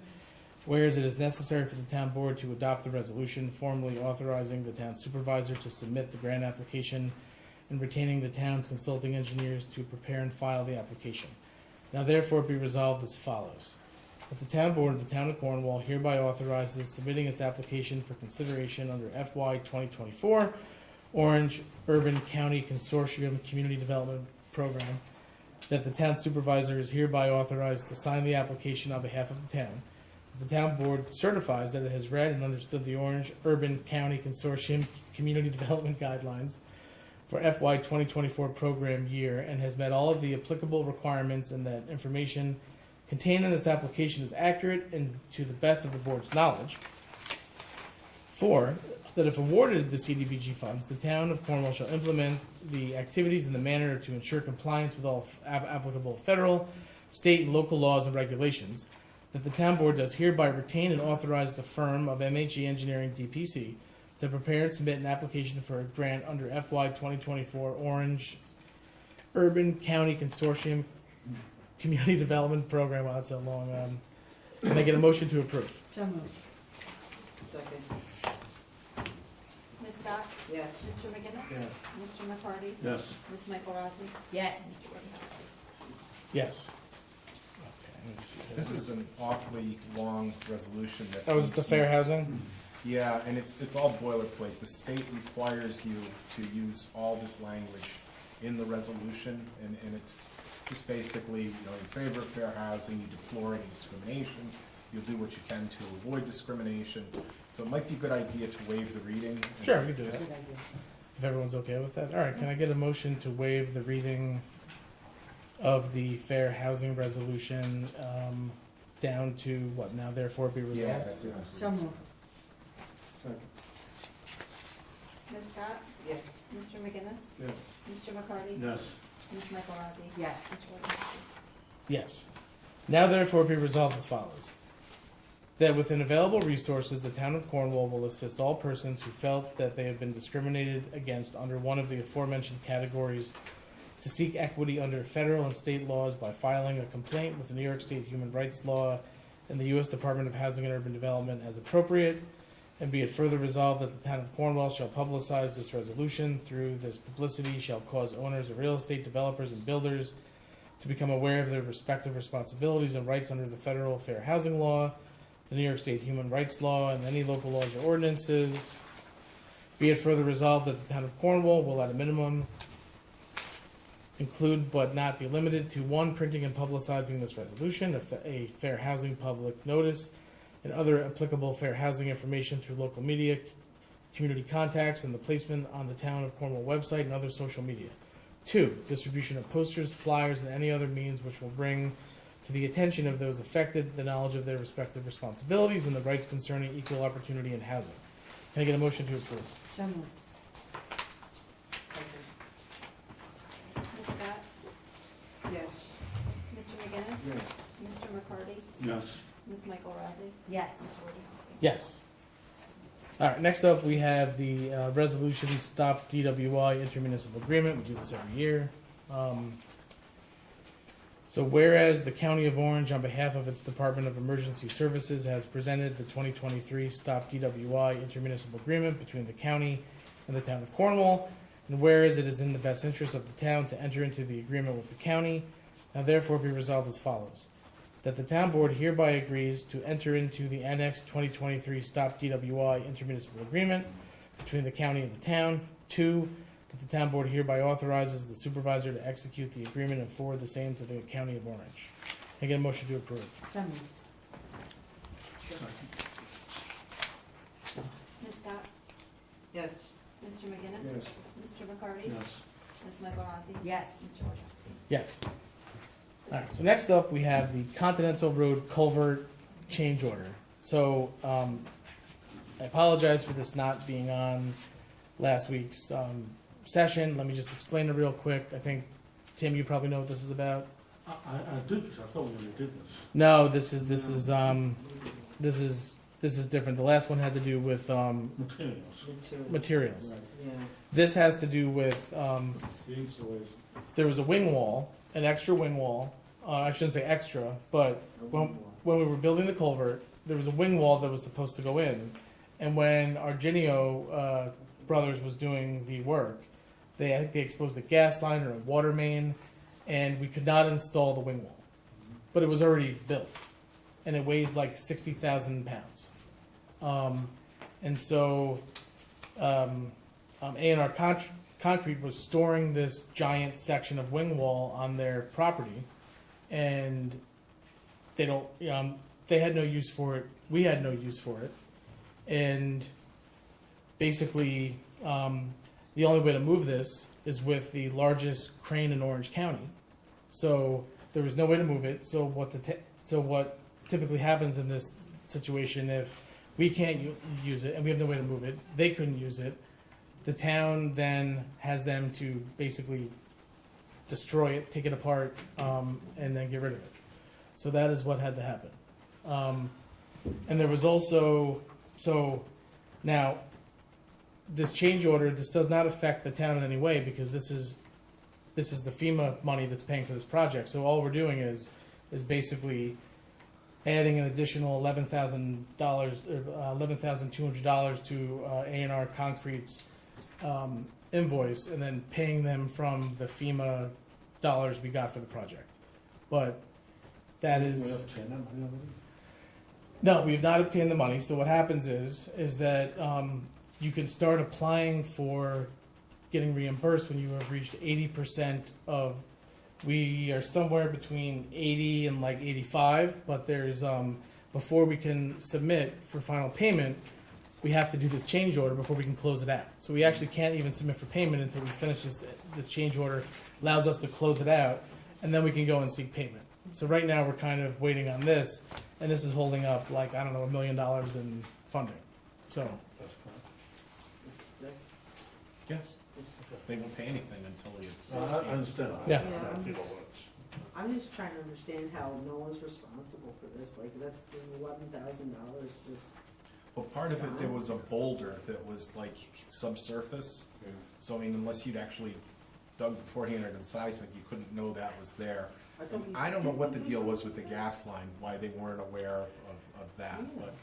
so there was a boulder blocking it when they did the surveying, they did seismic, and they did the other stuff. They didn't know, they didn't identify the boulder. It happens. I mean- Sometimes there's rock outcrops and. I'm just blown away.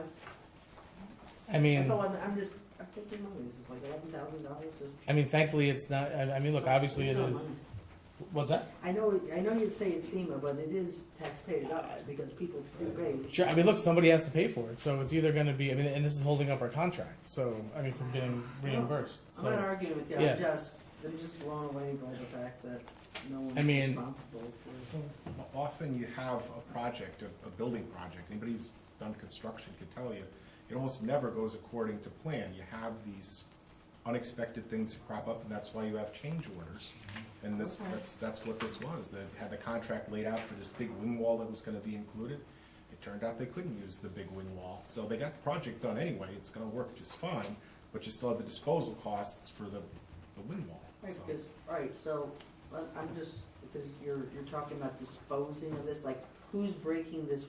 Well, it's already been done, they've already done it. Who did it? A&R Concrete. Okay, I'm Yeah. just trying to understand who did what. Well, and if I believe they were also, moving sites too, right? Weren't they like moving? So the other part of this is that this was on their old site, I believe, and they had to dispose of this before they could finish moving to their new, I guess where they're gonna, that's my understanding. Like a new yard. Yeah, A new facility? yeah. So this was this one. So, I'm not arguing, I'm just. no, no, believe me, I thought the same thing, and I thought the same thing. So this is the last change order that. This, This is the last. yes, this is the last change order, and then we can close out the Argenio Brothers and the A&R contract. Believe me, look, I'm still having weekly calls with FEMA, if you can believe that, over this culvert. So, all right, so if I can get a motion to approve the change order. So moved. Second. Ms. Scott? Yes. Mr. McGinnis? Yes. Mr. McCarty? Yes. Ms. Michael Rossi? Yes. Mr. Wojciechowski? Yes. All right, so next up, we have the replace 2010 wing plow truck. So you may recall that we, earlier, we bonded out for these 2 trucks, and it just so happens that there are 2 trucks that are available. We had this on the agenda last week. Tommy is asking that we can authorize the purchase of these trucks, and between these 2 wing plows and the ones that took 2 years to get here, we will now have 4 brand new plow trucks. Amazing. So if I could get a motion to approve purchasing these 2 wing plow trucks at $275,322.36 each. Can I get a motion to approve? Ms. Scott? Yes. Mr. McGinnis? Yes. Mr. McCarty? Yes. Ms. Michael Rossi? Yes. Mr. Wojciechowski? Yes. Okay, so next up, I have a memo here from the highway superintendent, micro paving for 2023. So normally we're doing this work in the fall, but this year, like the scheduling kind of worked out. We have Gorman that's been pretty much back and forth between the village, New Windsor, and here for the past, month or so. We've been able to get, the work overdone on the tree streets, Broadway, Bridge Street, etc. So now this would be for micro paving for 2023. And Tommy's asking that we approve this tonight because Gorman is going to be, they're in New Windsor next week, and then the following week they're going to be able to be over here. And according to his micro paving schedule, if you look at it, we've got Maple, Ferguson, Secor, Rose Hill Park, Perry, Peter Scott Drive, Lee Road, Murray, Isro, Halverson, Curie, Grand, Walnut, Hickory, Oak, Canterbury, Poplar, Laurel, Willow, and Browns Lane. This will be done by the Gorman Group, and it's part of the New York State OGS state bidding. The total cost of the project is $150,604. So, does the board have any questions? Is there gonna be any interference with did you miss say Secor, because I know they're doing a lot of sewer work on that? Look, no. It's So I dug up, so- Well, yeah. So we added that to our I&I project, Secor. Right. No, we're not going to. Obviously, that will be done after that is Okay. Yeah, I mean, then obviously. I know Maynard's supposed to be getting repaved, the company's coming back. Yes, they are coming back because there were some issues last year. Yep, No, they no, are. excuse me, in July, after school's out, they're gonna do it during the summertime instead of. Yes. They messed up at the Yep. couple months. Yep, that is correct. So they're gonna redo all of Maynard Avenue, so is he gonna do the micro paving, because now those streets are off of Maynard, is that gonna happen after that, just now? Yeah. So, look, certainly, I mean, and I'm sure Tommy would tell you that we would love to pave every road in Cornwall, but we don't have like. Oh, no, I'm not talking Oh, about yeah. paving those side streets, I'm just Yeah. talking about, because those streets he wants to micro pave is off of Maynard Avenue. They are, yeah. So Mailer's obviously going to be paved. These are going to be Mike Road. He intends to, according to his schedule, he has the micro paving happening in the spring. Then the Mailer finishing in July. Yeah, after school's Yes, out. yes. So that's how he intends to do it.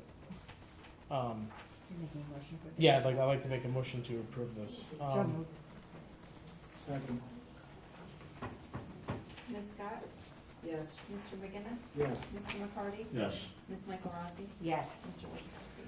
Yes. All right. So I have here the Black Rock Bass Busters. This is for their annual bass fishing derby on Saturday, June 19th, 9 a.m. to 11 a.m. Can I get a motion to approve? So moved. Second. Ms. Scott? Yes. Mr. McGinnis? Yes. Mr. McCarty? Yes. Ms. Michael Rossi? Yes. Mr. Wojciechowski? Yes.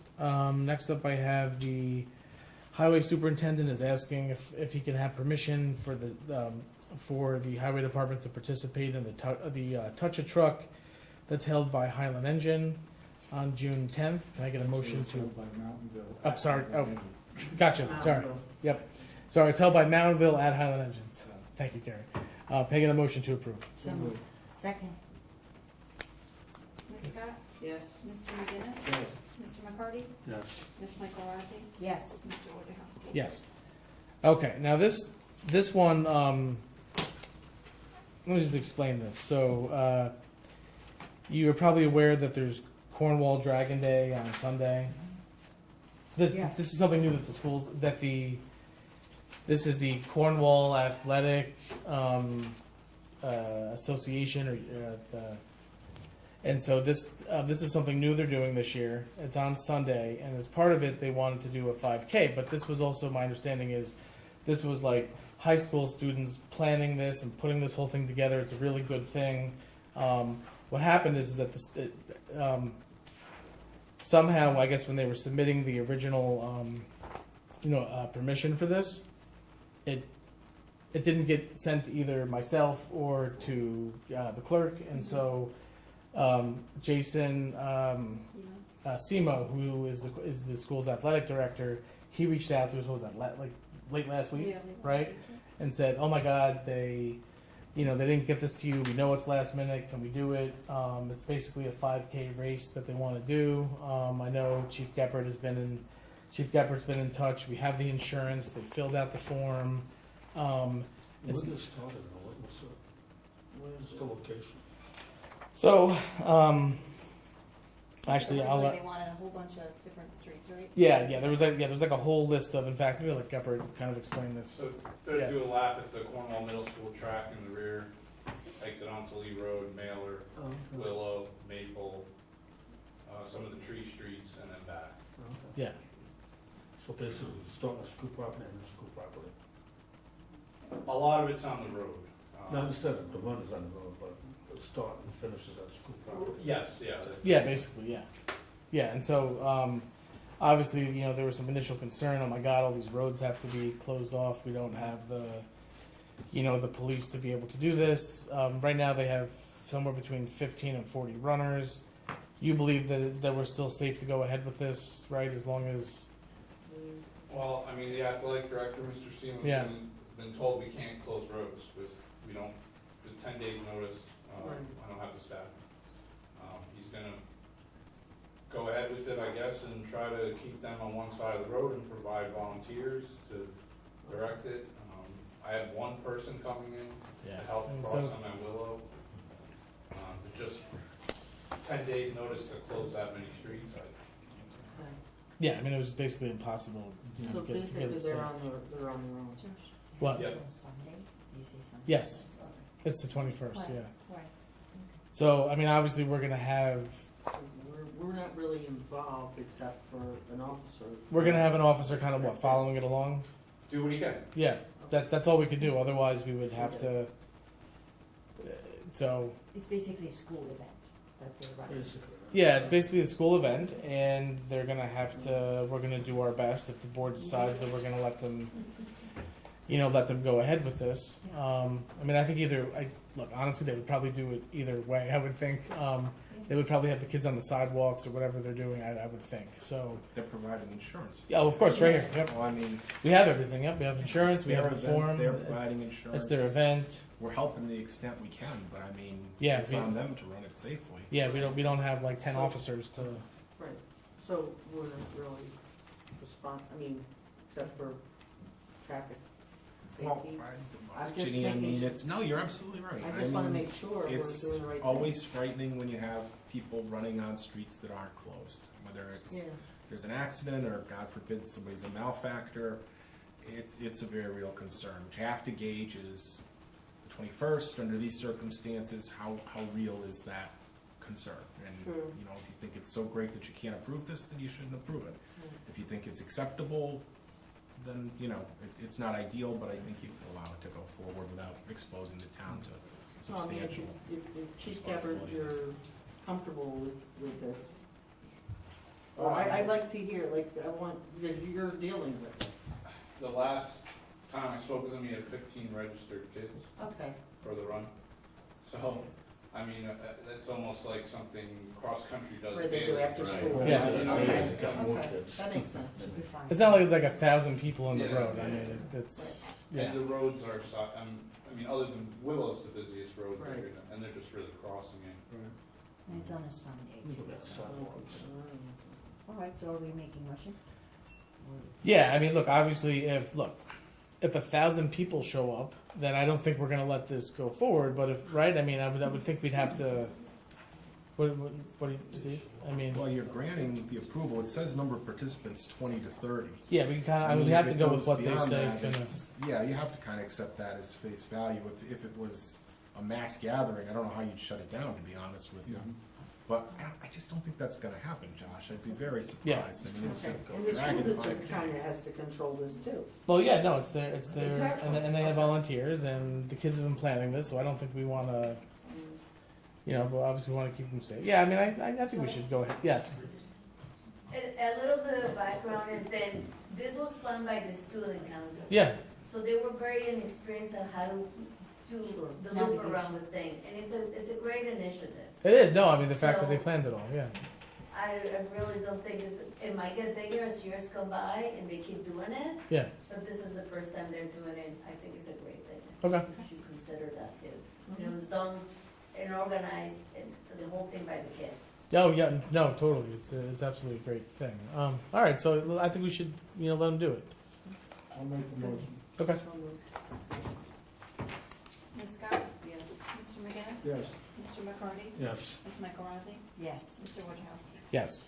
Okay. So next up, I have a memo from the police chief. He is requesting authorization to attend the annual New York State Association of Chiefs of Police training to be held July 16th to July 19th in Albany, Marriott. No. I was gonna say that's where everything is. No, I forgot where it is. The association provides a discounted rate of $159 per night for lodging. Oh, it's at the Crown Plaza. Wow, that's at the Crown Plaza Desmond Hotel. Total lodging for 3 nights is $477. Can I get a motion to approve? So moved. Second. Ms. Scott? Yes. Mr. McGinnis? Yes. Mr. McCarty? Yes. Ms. Michaelozzi? Yes. Mr. Wojciechowski? Yes. Okay. So pickleball. So as you're aware, I'm the head of our DPW, Tom Gushwin. Since the last meeting, he's gone out. He's got additional quotes. He's been meeting, and he kind of broke this down according to the different piece of the project. So as you can see, we've got when he made his recommendations, we've got A+ striping $15,025. That's the lowest. He also met with them, and my understanding is that they have a method that will prevent them from having to do anything with the asphalt. So it actually saves time of the buildings and grounds guys from having to do any work with the asphalt. So he's recommending that we go with A+ line striping as the company that's going to lay down the acrylic paint and all of that stuff. And then as far as the fencing is concerned, all of these companies, pretty much gave pricing on the same exact thing, which is basically 160 feet of 4-foot high chain link fencing. John Falvella Fence Company, he came in the lowest, $5,350. So he's recommending that we go with this contractor. And then we have RPC Electric. They came in at $2,500 for the lighting. And then the rec department, they have purchased these heavy duty nets on wheels with very sturdy bases. This would replace the instead of the permanent netting and stuff we were going to put in. That was going to be like $11,000 or $12,000. Right. These new nets, I think, were a total of like $1,000 for these nets, and that would save us $10,000 of having to put in the permanent. So overall, if we go with the 3 vendors that the highway superintendent recommended, all in to create 2 pickleball courts would be $22,875, and we would pull this from the town's rec fund. That includes the striping? Yes.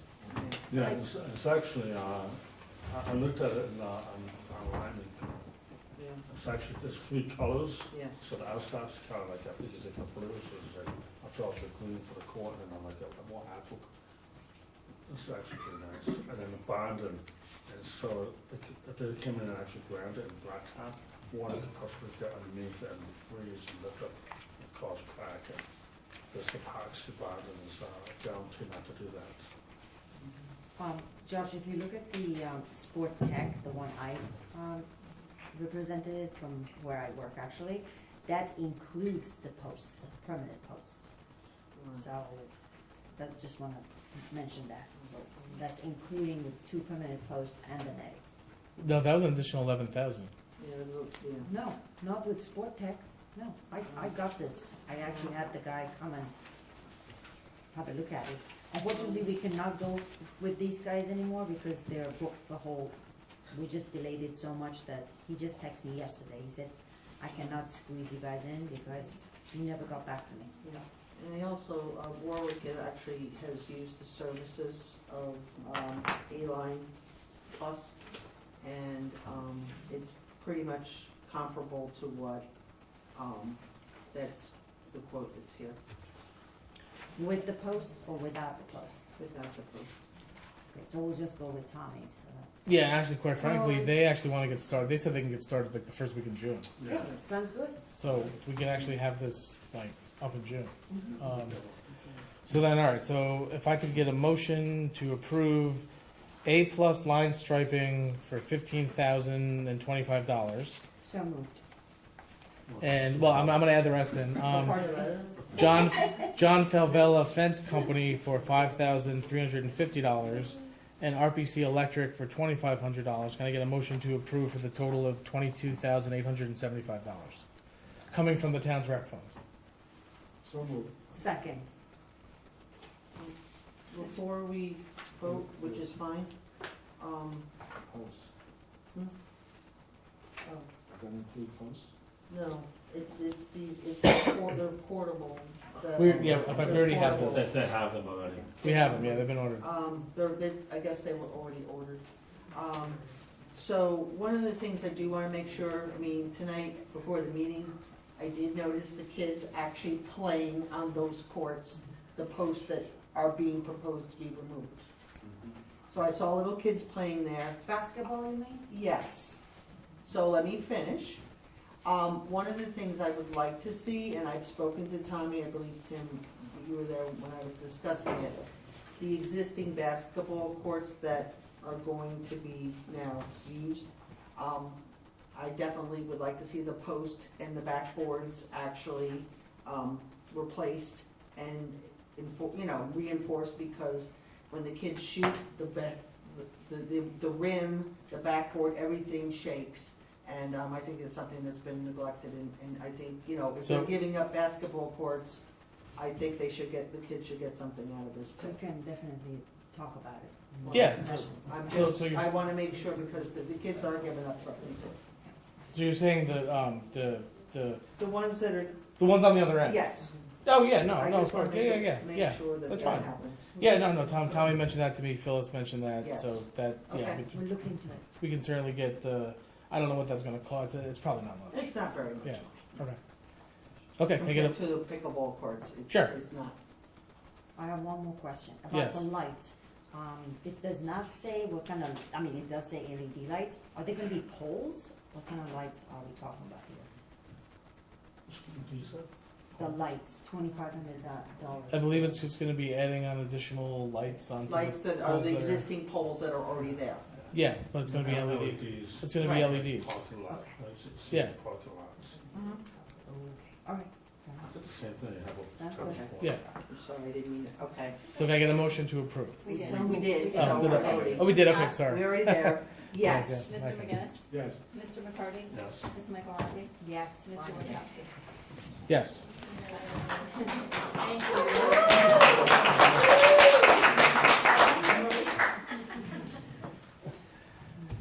All right. Okay, so next up we have personnel appointments. Equally as important as the pickleball courts. Or actually, I should say probably more important, but we have the, it's rare that you get to appoint, or that you get to promote, officers that have been serving a town to a different, especially in a municipality of our size. So these two gentlemen have definitely earned their promotions. We're very pleased to be, hopefully promoting Officer Nicholas Passamano and Jeffrey Marinin to the positions of sergeant tonight. So, the board is, we've done interviews. The chief and I have spoken. We believe that we have the two right choices here, and I'm hoping the board is going to approve both of these gentlemen tonight. Is there any questions before we call the vote? No? Okay. Good here. Okay, so can I get a motion to promote Officer Nicholas Passamano and Jeffrey Marinin to the positions of sergeant? Now, as far as effective date, when do you need that to be effective? Is that immediate or? I'm not sure quite how it works. I mean, once they swear the oath in the book, that becomes the effective date, and I think that's something we have to schedule. Okay. Yeah, it's not soon possible. So move. Second. Ms. Scott? Effective from the time they're sworn in. Yeah, effective from the time they're sworn in. Yes. Yeah. Thank you. Yes. Okay. Mr. McGinnis? Yes. Mr. McCarty? Yes. Ms. Michael Rossi? Yes. Mr. Wojciechowski? Yes. All right. Great news. All right. So next up, we have Eileen Hartman, who, as you know, is on the chamber board. She's been the longest serving member of the Economic Development Advisory Committee. She is thanking us for her opportunity to serve the town for the last, I didn't realize it was been 15 years that she's been on. She's been the chamber's appointment to the Economic Development Committee. And so I know that the chamber is going to be providing us with somebody else. They do get an appointment as part of the, so we'll wait to see who that's going to be. But we'll certainly accept her resignation. I get a motion to accept Eileen's resignation. Second. Ms. Scott? Yes, with gratitude. Thank you. Mr. McGinnis? Yes. Mr. McCarty? Yes. Ms. Michael Rossi? Thank you for your work. Yes. And Mr. Wojciechowski? Yes. Okay, so next up we have committee reports. Tim. Oh, boy. Tom's killing me. Highway Department. This is sanitation with double pickup because due to vacation of call-outs. Street sweeping debris, salt, sad streets from road, town wide. repaired all plow damage for town. I don't know my glasses here, so it's tough. Town-wide sidewalk of oh, great. Getting Little League fields ready to open for the weekend. Assist municipalities for trucking, Hall and Millings, Cornwall, Hudson, and also for Woodbury. Picked up junk piles in Cornwall cleanup area and Artichoke at Old Mills, and then the Cornwall cleanup crew stuck a sign with that percentage point. Taking tires, 30+ tires collected by the Cornwall cleaning crew, doing great work. Blacktop open swales at the Hasbrook. That's what they did, is at the drainage, they blacktop them over there at Hasbrook to help out with the removal of the drainage of the water. Cleaned up and removed massive tree at Boulevard and Joe's Retreat, Blacktop, Hasbrook, Avenue and Boulevard, Middletown Roads, 2023, maybe we talked about that already. Cracked seal roads on 2023, talked about that already. Set up barricades for embankment at the Keely Road, more to come with that. And paved actual blacktop of Broadway Bridge, Chestnut, Elm, and Quaker. The mechanic fixed a Bobcat skidder, and recycle truck, 2026, 2020 garbage truck service, 2003 Freightliner. The transit sweeper is repairs, small issues. Small fall. You okay? you okay? You okay? International wind truck, service fuel tanks and transmission, 2024 Escape Inspector's Vehicle Routine Service.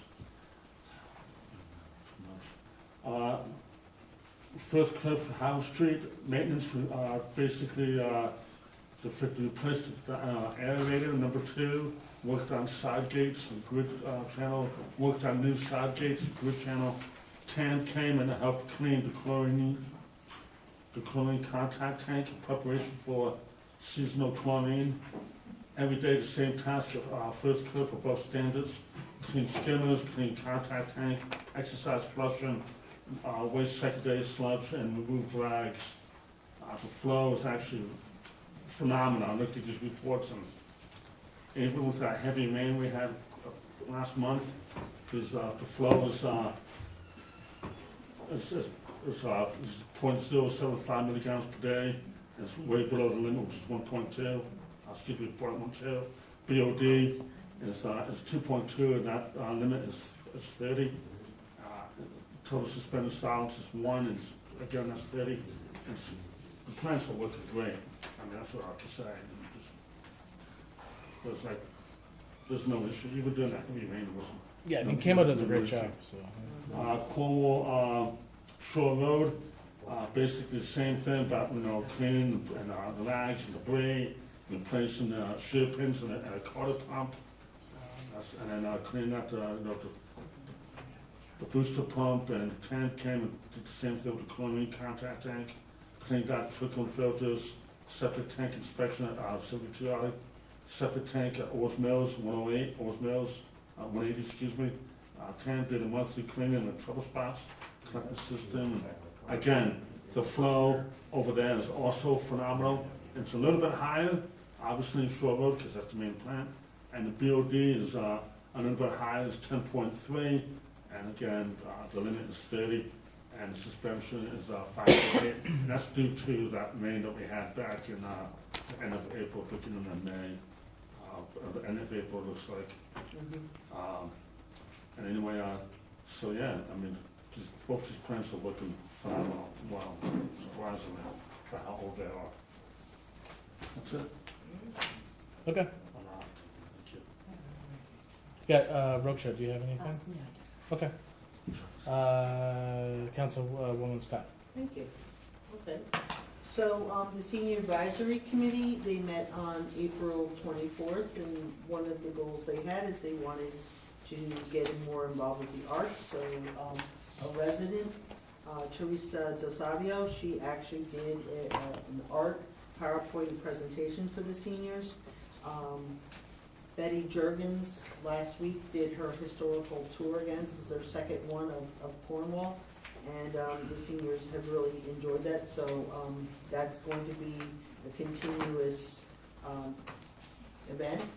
And I know that they're very grateful for the bus because they can be able to use it for activities like this. First Cliff Water, they had no report. In terms of the Jewish Family Services, we did get the monthly report. They do have a new director, but for the month of April, 72 services were provided. Year to date, we have is 218 residents, people in the community have been serviced. The value so far is $2,755. I think money well invested. In terms of the Moodna Creek Intermunicipal Water Shed Committee, I really want to thank the entire committee because they were the ones that drafted the studies for the county to actually act on the erosion on Mill Street. So as some of you are aware, Tectonic did come and install tilt meters on the slope, and they will provide real-time monitoring of it. And again, they are working on requests for proposals for initial geotechnical environmental investigations, along with the ultimate design services for the stabilization of the slope, which I hope is soon. They have received word, this is from Travis Ewald, received word from Homeland Security that they have processed the grant that the county has applied for to FEMA, and it's going to be a while before we hear from FEMA, but if we actually receive the grant. So there's monitoring that's going on, but in terms of funding, it's going to be the next hurdle that we're going to be facing. This committee will be ending at the end of this month. That's it. Okay. Okay. For the month of April, the building department issued 26 permits, 13 certificates of compliance, 6 certificates of occupancy. They did 44 on-site inspections, 2 complaints were investigated, 15 fire inspections were performed. They took in $10,914 in permit fees and $5,200 for municipal circuits, 13 of them. New planning board projects opened with 4, and 2 new zoning board projects were opened. The highway department assisted sanitation with double pickups, vacations, and call-outs, street sweep debris and salt from sides of roads town-wide, repaired all plow damage town-wide from sidewalk snow removal, bring all sidewalk snow removal attachments back to highway garage for repairs. They got Little League fields ready for opening weekend. They assisted other municipalities with trucking into Windsor, Cornwall, and Hudson, and Woodbury. Pick up junk piles collected by Cornwall cleanup crew along Otter Kill Road and Norris Mills Road. They took 30+ tires collected by Cornwall cleanup crews to the dump. Blacktop open swales on Hasbrook Avenue. Clean up and remove massive fallen tree on the boulevard near Jones Retreat. A blacktop patch Hasbrook Avenue and the boulevard. They milled town roads for 2023 repaving. Broadway, Bridge Street, Chestnut Street, Elm Street, and Quaker Avenue. They did crack sealing on roads on 2023 micro paving list. Set up barricades for embankment erosion and Curie Road, and they paved with actual blacktop on Broadway, Bridge Street, Chestnut Street, Elm Street, and Quaker Avenue. Okay, great. May That's I, enough. Yes. I apologize, but I have to recognize, the Main Street Beautification Committee, I apologize, they worked extremely hard to have Bridge Street ready, a lot of plantings for the art walk, which was really nice on Friday night. I believe it's the second Friday of every month. The lighting is up. We also had the Girl Scouts come in the Triangle Park portion, and they planted wildflowers, not knowing when the county was going to do the work on the bridge. Sure. We wanted to put something there for the community to enjoy. But I just wanted to thank Okay. everybody. Thank you. We can always use with volunteers. You know, when you plant things, you have to maintain them. So I would love people to come and volunteer to help. There's about 3 or 4 people that are actually doing a lot of the work, and we need more help. So thank you. Thank you.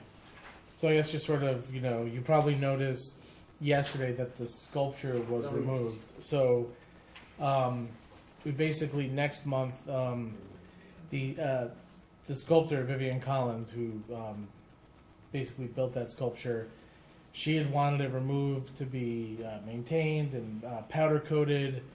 We do have an option for another year of the sculpture. I would recommend that we take that, and during that time we figure out what's going to go there next, or we at least put it back until we've figured out what's going to replace it. But certainly, I don't think it's good to have like an opening there. So I would like the board to, and we can certainly have the contract amended to add, I guess, to extend the term for another year. If the lady's willing.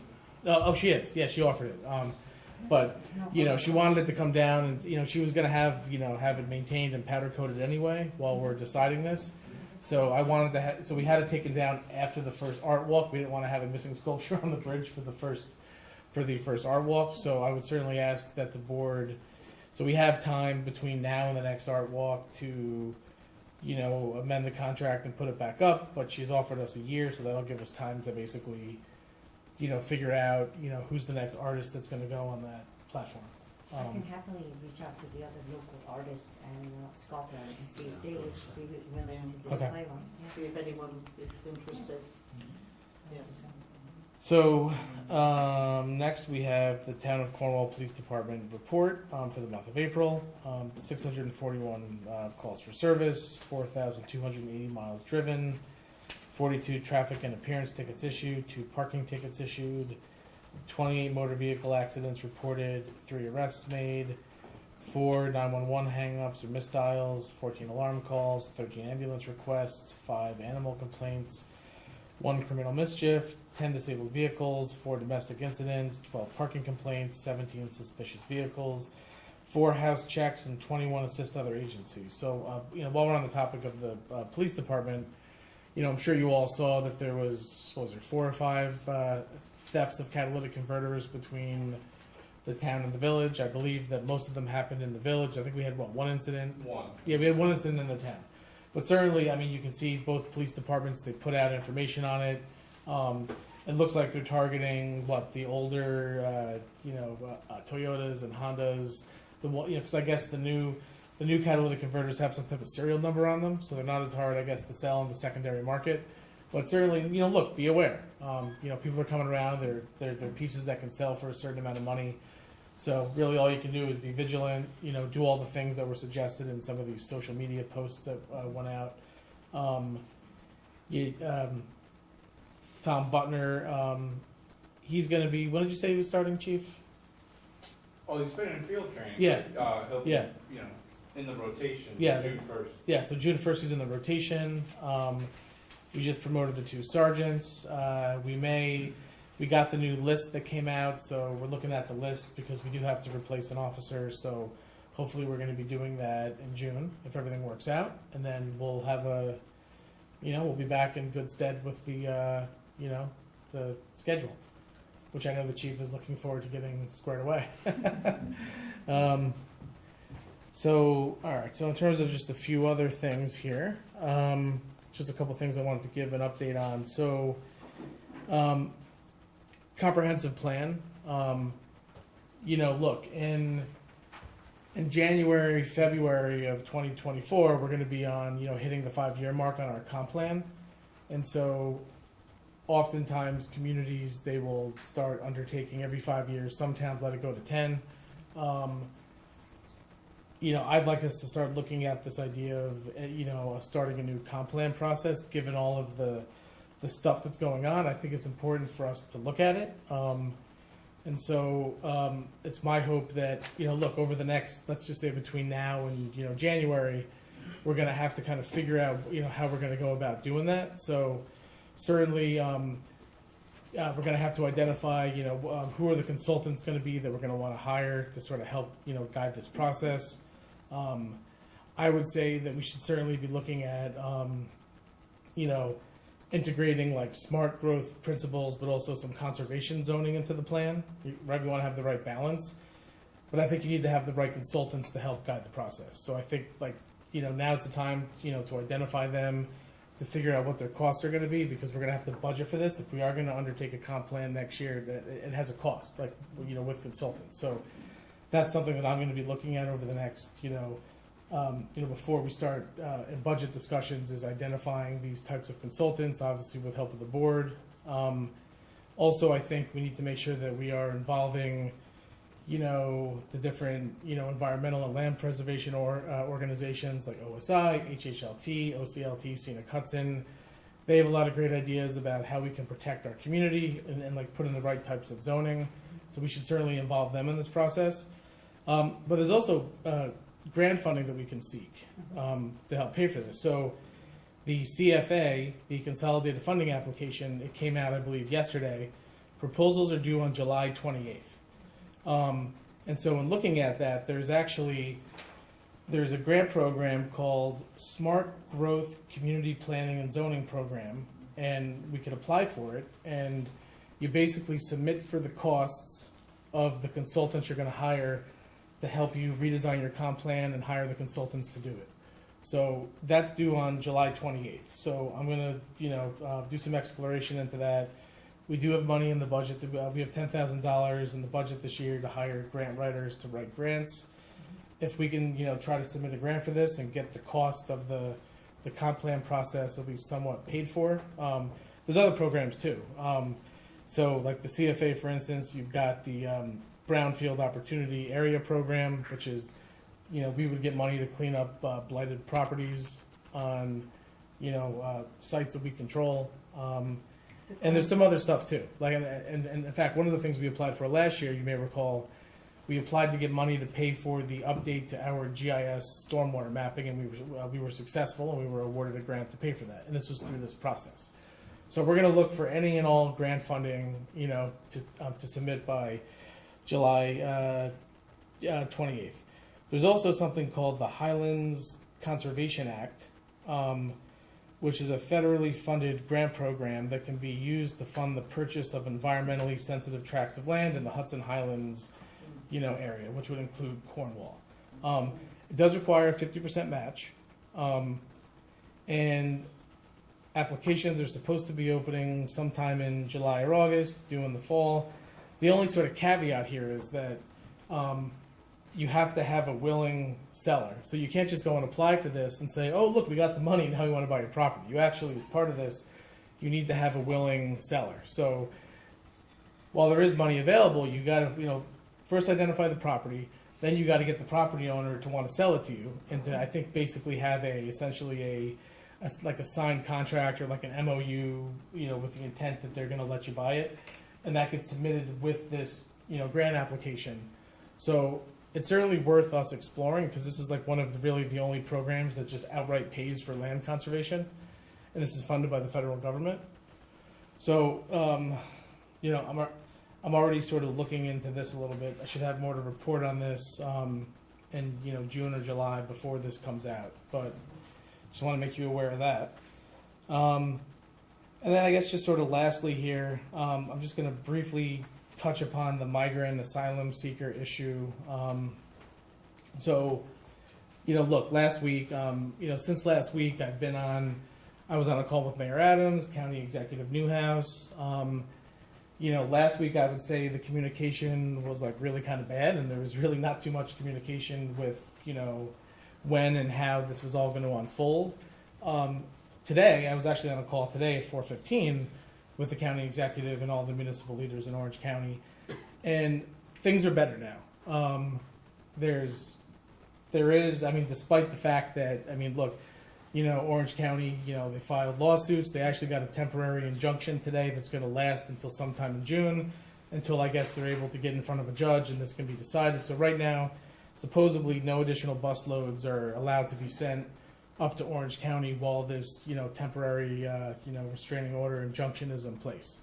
But one of the things that the county exec did say on the call today, and everyone was asking, oh, do you think that, you know, whoever ends up in Orange County, are they ever going to end up back in their country of origin? Are they ever going to end up?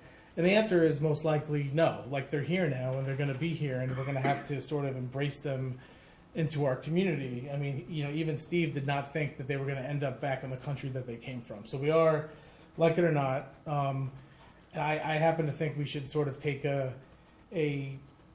you know, they're human beings, and I think that we do need to be compassionate. But on the other hand, and this is sort of the other piece of this, we do have these things, you know, we have these like 30-day short-term, you know, zoning regs where, you know, this is where some of the municipalities are kind of getting into, you know, you basically have different groups that are staying in these short-term rentals and motels and hotels. You can't actually stay for more than 30 days because it breaks most of the zoning codes. But, you know, so that's kind of the area. And in my opinion, if, you know, a municipality has these codes, we have to enforce it equally for everyone, right? So, you know, just like you can't allow, you know, one group to stay for more than 30 days, you can't allow another group. Because when you start deciding that you're going to enforce it for one and not the other, you know, you end up in court, and you know, you're probably not going to get a good outcome. So, you know, I am glad that the county exec is now sort of, you know, handling this. But I will say, this is largely going to be left up to the municipal leaders because, quite frankly, you know, we're the ones that are going to have to provide the services, and we're going to have to sort of welcome, you know, different groups of people into our community, because again, they're not going back to the country they were. I mean, no one thinks that. So, you know, this is going to be an ongoing issue. It's not going away. We think this is probably another 2, 3, 4 months of an issue. So, you know, I would count on, you know, having to have these calls every week with the county exec, you know, having to sort of stay in touch with what's going on. The other thing is that it does look like, you know, the governor today, and this is actually I got an email today from the governor's, you know, regional rep, basically, and this is the first I've heard from the governor at all. Their office basically offering support, answers to any questions, and if, you know, also like an open call for, do you have anywhere for, you know, to shelter any, you know, migrants or, you know, asylum seekers. In Cornwall, we don't really have anywhere. So, you know, I do think we're somewhat, but, you know, we still have to, you know, we have to be sort of just, you know, stay the course here. And I just think we all have to work together. And finally, I think that is happening. I do think now, after a week, I do think it is that, you know, everyone's talking to each other. We're starting to kind of, you know, there's planning. People are talking. Because I can tell you, last week there was a lot of, like, you know, screaming and yelling and not talking. And, you know, that's finally happening. And I think that we need to accept that, you know, we're going to have to get out of this by working together. But, you know, and we're also going to have to see what happens with these lawsuits as well.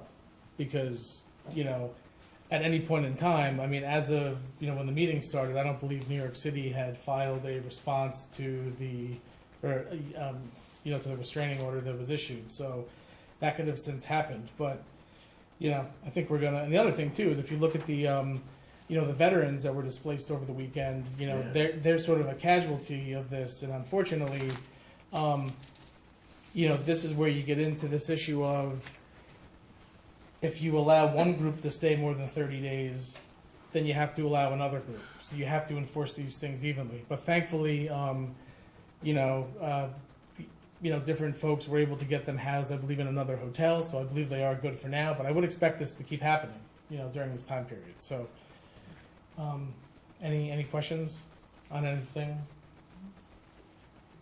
Okay. So that's all I got. Is there any public comment? Yes. Diane Galley, Hudson. I just want to say thank you.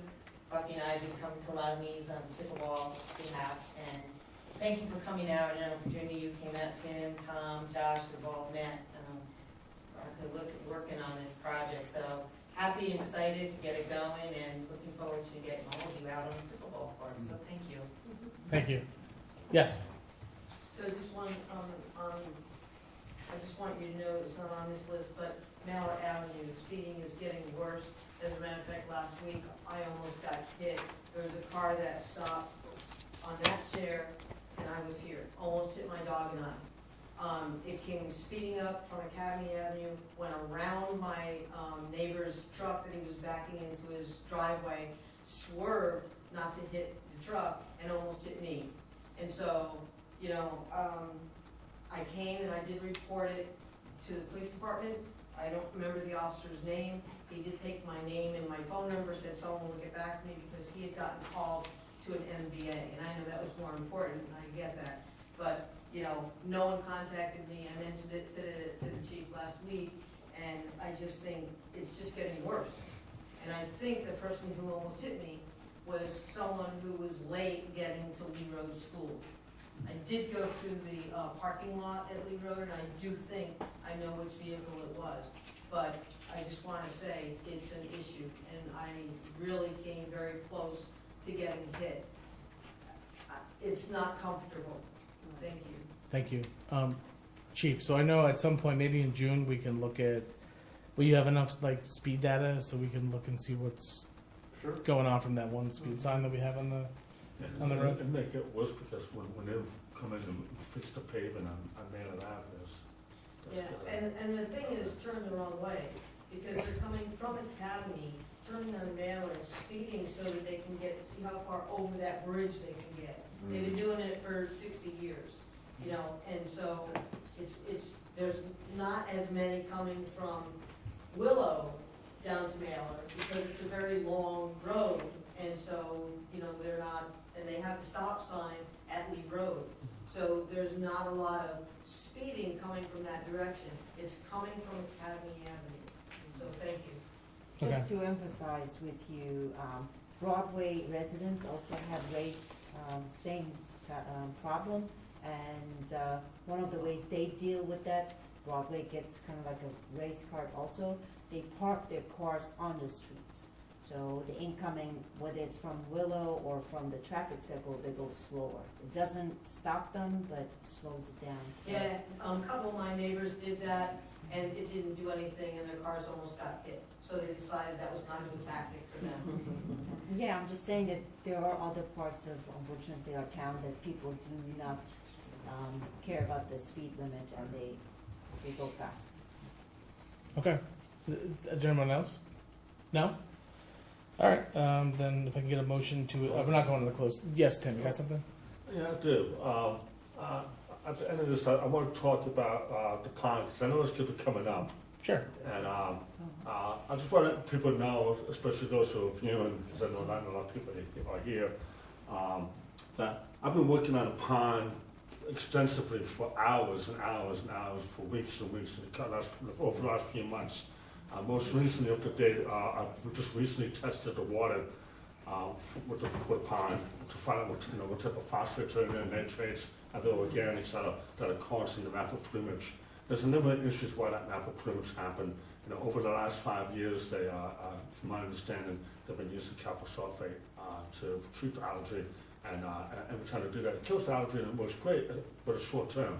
And then the feeds fertilizer for the spores to come back tenfold, and now we have what we have. So one of the over the years of mismanagement, and I'm meeting with actually Senator Scoop's office to try to get some funding, is that it's been many years of mismanagement. I've talked about maybe 20, 30 years, and as time goes on, it just fills up with sediment, to the point now, as you see, that this cattails growing and expanding into the pond, and eventually it's going to choke out and become a swamp. To rectify that, we're in the process of trying to put together a plan for what's called a wet dredge, bring the pond back to its natural depth, and put fountains back in the water, get circulation back, get thermals back, reapply proper aquatics to help prevent algae growth. The water analyze, chemical analysis of the water is going to help with later on after the dredging to continue to prevent algae growth in our pond. So right now, the pond looks ugly as hell. Got it. As a matter of fact, we ordered just a bunch of York rakes, York rakes, and I'm going to be on a couple of those. And anybody wants to come down, the first one's going to be actually May 20th. which is this Saturday.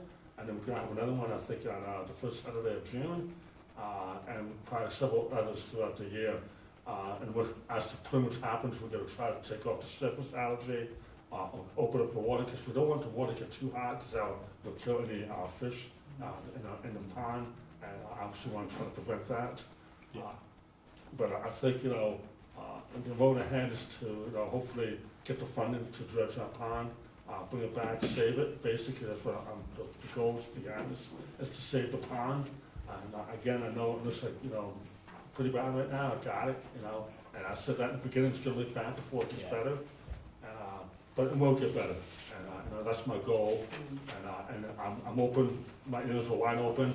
You guys have my phone number, anybody has my phone number, that have any questions, concerns, comments, ideas, please call me. I'm all ears. Thank you very much. Yeah, and to Tim's point, I mean, the reason why we stopped the copper sulfate is the DEC actually wasn't going to let us really take it past 5 years. When we had a conversation with pond guys and then the DEC, they don't really want it to go beyond that, because you start getting to the point of no return where you've just so polluted the pond. So they would have cut us off this year most likely anyway. So we kind of had no choice. Yes, it does look ugly. It looks disgusting. You may recall last year the CAC, they tried to remove some scum, but they didn't have the tools. They just had like lawn rakes. So we kind of learned our lesson, and now with the proper tools, we can at least try to make it nice until, like Tim said, the project he's working on. Yeah, I'm working with the Coal Conservation Advisory Committee very closely. They're working with me. I'm going to a lot of their meetings, with Councilman Oska, and we're kind of working to come up with a total solution to the pond, and how to bring that pond back to life and enjoy that. It's been back when I was a kid. Back in the 70s and 80s, mostly 70s and 60s. Jim, I heard you say wet dredge, you're not gonna drain the pond and dredge it then? Well, I'm not doing, that's a dry, there's two dredges process. One's a dry dredge, Yeah. that's what you're talking about. Yeah, We yeah. will pump out all the water, Yeah. dry, so it's dry out, and put in actual skid loaders, and basically just bulldoze it out and dig it out. Not doing that. Not doing that. That's very expensive, and also it's a lot, it takes a lot longer this time. Okay. The goal is to try to do this in October. If we get the funding to do this, which I hope we do, I hope we can find it, is to actually put a barge on the pond with an excavator on the dredger and do a wet dredge. And that's gonna take about 3 to 4 weeks. So it's gonna look like, it's gonna look like craziness, but. It sounds pretty good, crazy. All right, thanks, Tim. All right, so we don't need to go into closed session tonight.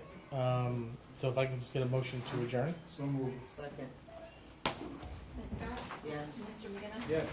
Mr. McCarty? Yes. Ms. Michael? Yes. Mr. Wojciechowski? Yes. I